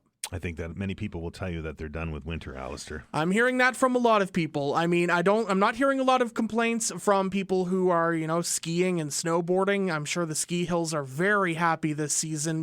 Not only are they getting fresh snow, but they're getting sustained cold. We had that little blip, I'll call it, in early to mid-January where we had a stretch of warmer weather, but where temperatures have been cooler, especially at night when they're making the snow. I'm sure they're having, hopefully at least, that they're having lucrative seasons, because it certainly has been good for them. It's been good for, as we were talking about off the air, pond skating and small lake skating. If you're a snowplow operator, if your livelihood is, clearing streets and sidewalks or parking lots, businesses, you're very happy this season too. And in a time where, the winters have been a lot more variable, we've of course had snowstorms, but we've had kind of a run of more consistent snow, not these, mixed bag events where we get the snow and then the ice and the rain, or put that in reverse, right? So it's I'm sure those people are happy, but from the vast majority, people are looking forward to the warmer spring season. And I know we touched on this yesterday, Allister, when we were chatting, and I had a conversation earlier in the week with the president of the Federation of Agriculture, who I asked if she was happy to see that the fields in her farm were covered in snow, and she said absolutely. We do know that Nova Scotia has been in a drought situation for a significant period of time. Yes, and this is probably a good news story that we have this much snowpack, at least for now. I agree. It might surprise some people that we are still in a drought, but the latest drought monitor at the end of January has all of Nova Scotia, and it has improved, but all of Nova Scotia in a moderate drought, and there is still what is considered a severe drought for parts of the South Shore, the Annapolis Valley, and Western Cumberland County. Now, I'm not an expert on droughts and how it's calculated. At this time of year where the ground is frozen, we're probably not seeing a lot of change because obviously the ground is not absorbing as much moisture. Right. But, I have to say, when it does melt, I hope that this is going to really benefit this ongoing situation, because we need to set we don't know what the pattern is going to be like this spring or next summer. And, we're not expecting it to be nearly as dry as it was, but we need to position ourselves to be in a decent spot heading into the growing season in the upcoming summer, because obviously we have the wildfire season, the growing season for our farmers, and then just general drought in terms of lawns, gardens, wells, municipal water, So we have a lot of work to do still. So I think the snow on the ground is very much welcome, because I was hearing from people that, kind of earlier before we had all of this snow, that they were still relying on having to truck in well water, or there were some people doing a bit of digging when the ground wasn't quite as frozen and it was still very dry. So even though we've had a very rainy and now snowy stretch, we're still in this situation. So once the snow melts, I truly hope it will be at least a benefit, if not enough, to kind of lift us out of at least the drought category into abnormally dry, if not resolving it altogether. And then obviously we'll hope for a nice balance of rain and sun for the spring. We'll pass the halfway point of February with Valentine's Day and so on and so forth. And then we get into the heartbreaker month, right? That is March, where you think it's over, and then we get another dump of snow. It's a variable month. It is, but a lot of people are asking the question, and I know you can't answer this, but because we've had such a cold winter, is that going to impact what spring is going to be like? Yeah, I mean, it's incredibly hard to say because these patterns can change very easily, and we're seeing a bit of that change now in terms of we've been quite cold, but the temperatures now, at least for the upcoming period, are going to be at and even a bit warmer than normal. I mean, in the forecast on Tuesday, I'm talking about a chance of rain showers, which it seems like forever since we've talked about a bit of rain. But obviously, it's very hard to tell if this pattern will sustain itself. We're in a bit of a change in terms of, the El Nino and the La Nina. We're moving away from the La Nina towards an El Nino. So we will, those changes don't necessarily happen right away, but we will see kind of those ripple effects, if you will, start to show up as we go later in the winter and certainly through the spring, which, I think I don't even want to really speculate because then I'll be held to it if I say, I think it'll be this way or that way. We will just have to see. Obviously, that jet stream position is so critical, and where it's just been sitting a bit farther off the coast this winter has helped keep it colder. We're now in a more what's called zonal flow, west to east, allowing, things to be more moderate, and we'll just have to see if that continues. I think there are opportunities for more colder periods towards the end of the month, but at least in the interim, through the middle of this month, it looks like we're going to be at and even a bit above where we should be for this time of year. Allister, always a pleasure, my friend. Enjoy the weekend. Thank you, and you too. Hope everyone gets out and enjoys the weather. Don't blame me for Sunday, though. That is Allister. You will anyway, but that's fine. That's Allister Aalders. He's our meteorologist. He's here every Friday to set up the weekend, and you can hear his forecasts morning and afternoon right here on 95.7 News Radio. When we come back, it's time to have our weekly chat about sports with the birthday boy. Cecil Wright will be here. See you in a bit.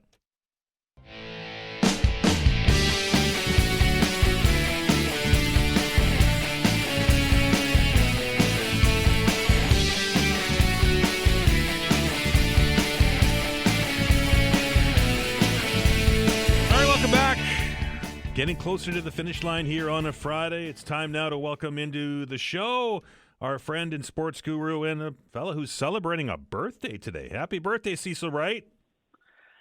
Oh, well, thank you so much. You see, all-knowing and all-seeing we are here at the Todd Veinotte Show. Yeah, I'm not even going to ask how you know because you probably saw it on Facebook. Probably. Anyway, I hope you have a happy birthday. It's unfortunate that your birthday got spoiled last Sunday when your Patriots got, they lost the Super Bowl. That's what I'll say about that. You see how mean you are? First of all, regardless of the outcome of that game, you can't say that this season wasn't a tremendous success for New England. Well, you can't argue that. I mean, they won 14 games, right? So that's right. Yeah. That's right. And, they had a 22-year-old left tackle out there going up against some of the best pass rushers in the league. And, of course, he got his cake handed to him. He's 22 years old. Give the guy a year and he was injured, too, right? Didn't he have some kind of leg issue? Yeah, I think he sprained an MCL and, tried to come back within a month. I give him a lot of credit for even having the gumption to get out there because he knew he wasn't going to be 100%. But that's why I'm a little mystified. Why didn't they, have the quick hot read plays set up? Hit the running back real quick, the tight end, the quick pattern plays. Right. But they were getting to Drake May like almost instantaneously. He was moving all the time.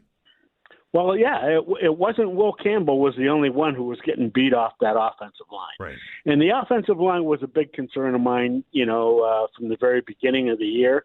They had two rookies on the left-hand side of the line. So I think all things considered, the fact that they even made it to the Super Bowl is fabulous. It was, and I had highlighted that I thought that New England had a pretty stout defense, and I took some criticism from Seahawk fans. But the first half showed that they really do have the pieces in place there. I mean, they held the Seahawks to 12 points. They certainly did, and Gonzalez was fabulous, the cornerback. Right. He made about 3 tremendous plays. Listen, the Patriots are in good shape. They got some money to spend. Max Crosby says he never wants to play another game with the Raiders. Well, I will gladly take him in New England. I think there's a bunch of other teams that would say this very same thing, Cecil. Yeah, but we just came from the Super Bowl, so he knows he'll have a chance at least making the playoffs. Oh, wow. Even though our schedule is going to be like really tough next year. You're not going to have any or a whole lot of those gimme games. Anyway, Cecil, switching gears on you a bit here. Olympics are underway, of course. We watched Team Canada yesterday, the men's team kick off their tournament with a rather decisive win over Czechia. They're back on the ice at 4:00 today to face the Swiss. Your thoughts on Team Canada and the Cole Harbour connections? Wow, is all I can say. Yeah. Wow, that is some team out there. But the Americans are strong too. You know, let's not forget about them. And of course, it's going to be like the juniors every Christmas time. You know, Canada versus the United States is the game I always look for. Well, the same thing is happening here in the Olympics. But, you know, I'm not discrediting like Sweden or Finland or any of the other teams. But, you know, Canada and the United States, that's the big game. And what I'm really going to be looking for in that Canada-United States men's game? To see if Matthews takes a run at Marner. Wouldn't that be something? Anyway, a lot of people are saying the same thing about Team Canada and how well they performed. They looked. I watched both games yesterday. I watched the Canada game, and then I watched the U.S. game against Latvia. And I know it's hard when they're not side by side, but it felt to me like Canada's game was much faster than the American game was, at least in the first period and a half. I think you're right. Which will be an interesting when they eventually meet up. Will be an interesting to see if that holds true, because boy, Connor McDavid and Celebrini on that top line are lightning fast. That's right, and that's why I think it's going to be a rock'em sock'em affair, because the Americans are just going to try to do whatever they have to slow them down. So. The big question is, are they going to blow the whistle? Are they going to call penalties? Or are they going to let everything go? Well, apparently, from what I've watched, the IIHF wanted this to be kind of a North American style tournament because of the NHL involvement in it, and there have been a lot of penalties that haven't been called, which is unusual for these kind of international tournaments. Usually, they call everything, right? Well, usually, yeah, but you know, the Canadians and the Americans. As far as international hockey, everybody hates both teams now. Right. Absolutely. Anyway, we'll look forward to that. You've been watching any of the other Olympics, the women's team? I've been watching speed skating. I've been watching curling. You'd be proud of me. I'm watching curling. There you go. Good for you. Maybe we'll get you out there one time, Cease. What do you think? Nah, maybe, you know. Yeah, but there's one other sport I've been watching that I've loved it since I was a kid. Ski jumping. Right. Oh, I love that one, man. Those guys, they're crazy. They are crazy. Those fellas and the women too. They're involved in it now after that long fight to get into the Olympics. It's very interesting that somebody would consider it fun to travel down a 45-degree slope and then jump into the air at 85 kilometers an hour and hit the ground at 110. And hope that you don't contort yourself while you're in midair. Right. It's wild. It's absolutely wild. Anyway, we got some Blue Jay news too. Cease, before we let you go, we saw that the Blue Jays Santander is gone for essentially the season, and the pitching staff's a little bit lighter with what's his name Bassett signing with Baltimore. So that's not the same Jays team, and of course we know Bichette's gone, right? So not the same Jays team that will begin their spring training today. And plus, you've got a pissed off Jose Barrios, right? Who's upset over his treatment from last year. So is he going to try to force a trade? It feels like it, but I think they might need the arm. Well, they definitely do need the arm. Right. Definitely. But I don't think that's going to be a great concern to him. I think he's out to make a statement, get off to a strong start, and then maybe hopefully somebody else will give him a shot that he's looking for. And what a tremendous American League East we got this year, huh? Right? Holy cow. Right? The Jays, the Yankees, the Orioles, the Red Sox, the Rays, they're all good. Yeah, they're all good. And I'm going to tell you right now, my money's going to be on either Boston or Toronto. Funny you said Boston first. I would never have expected that from you, Cecil. Hey, man, I'm a loyal guy. That's my team. I'm not like you guys, change teams every year. No, I don't change teams every year. I'm a Blue Jays fan my entire life. Anyway, Cecil, I appreciate it, sir. Have a fantastic weekend. Enjoy the Olympics, and go Canada, go. You got that right. All righty. Have a good birthday, my friend. Thank you. 902-405-6000, 1-877-801-8255. That's the number, folks. I want you to write that down, put it in your phone, commit it to memory, because we're going to take Monday off, but Tuesday we're going to come back, and I want to hear all of your comments about this the hockey tournament as it gets deeper into the playoffs, or into the quarterfinals, and to the semifinals, and then to the gold medal game. I'm looking forward to hearing from you as we cheer on Canada at the Olympics and all the events. I'm looking forward to watching the hockey game, watching the curling, watching the biathlon. Have you watched the 10K sprints? Can you imagine running at full speed and then threading a needle? Because that's what shooting that distance is like when you are competing in biathlon. It's incredible. What an incredible set of athletes. Anyway, we're going to get ready to get out of here. Thank you to all of our guests this week who joined the conversation to impart their knowledge on us. I learned something from each and every one of you. Thanks to all of you who joined the show, dialed the actual numbers, and talked on the radio with me this week. I appreciate that. I know that you're all busy, and you truly make my day when you do that. My endearing gratitude and all the thanks on the planet to Vanessa Van Inez on the other side of the glass. She's the one who organizes all of this, folks. She's the one who gets you all set to come onto the show, and she's the one who tries to keep me in line when I get lost watching Olympic sports on television or whatever it is. She does a fantastic job each and every day that we come in to the show. She's going to take an extra day off. She's going to have like a long, long weekend, and it's so well deserved. I'm some jealous. Get out there, cheer for Team Canada, folks. We're getting down to the end of the tournament here, the end of the Olympics, and I know that many of you have already got the red and white on. Go Canada, go! Get out there and enjoy Nova Scotia. You got a great weekend, except for Sunday, and you'll have a great opportunity to get out there and enjoy what we have. Until Tuesday, folks, have a fantastic weekend, a long weekend if you are participating in it, and we'll see you all on Tuesday. Be kind to one another.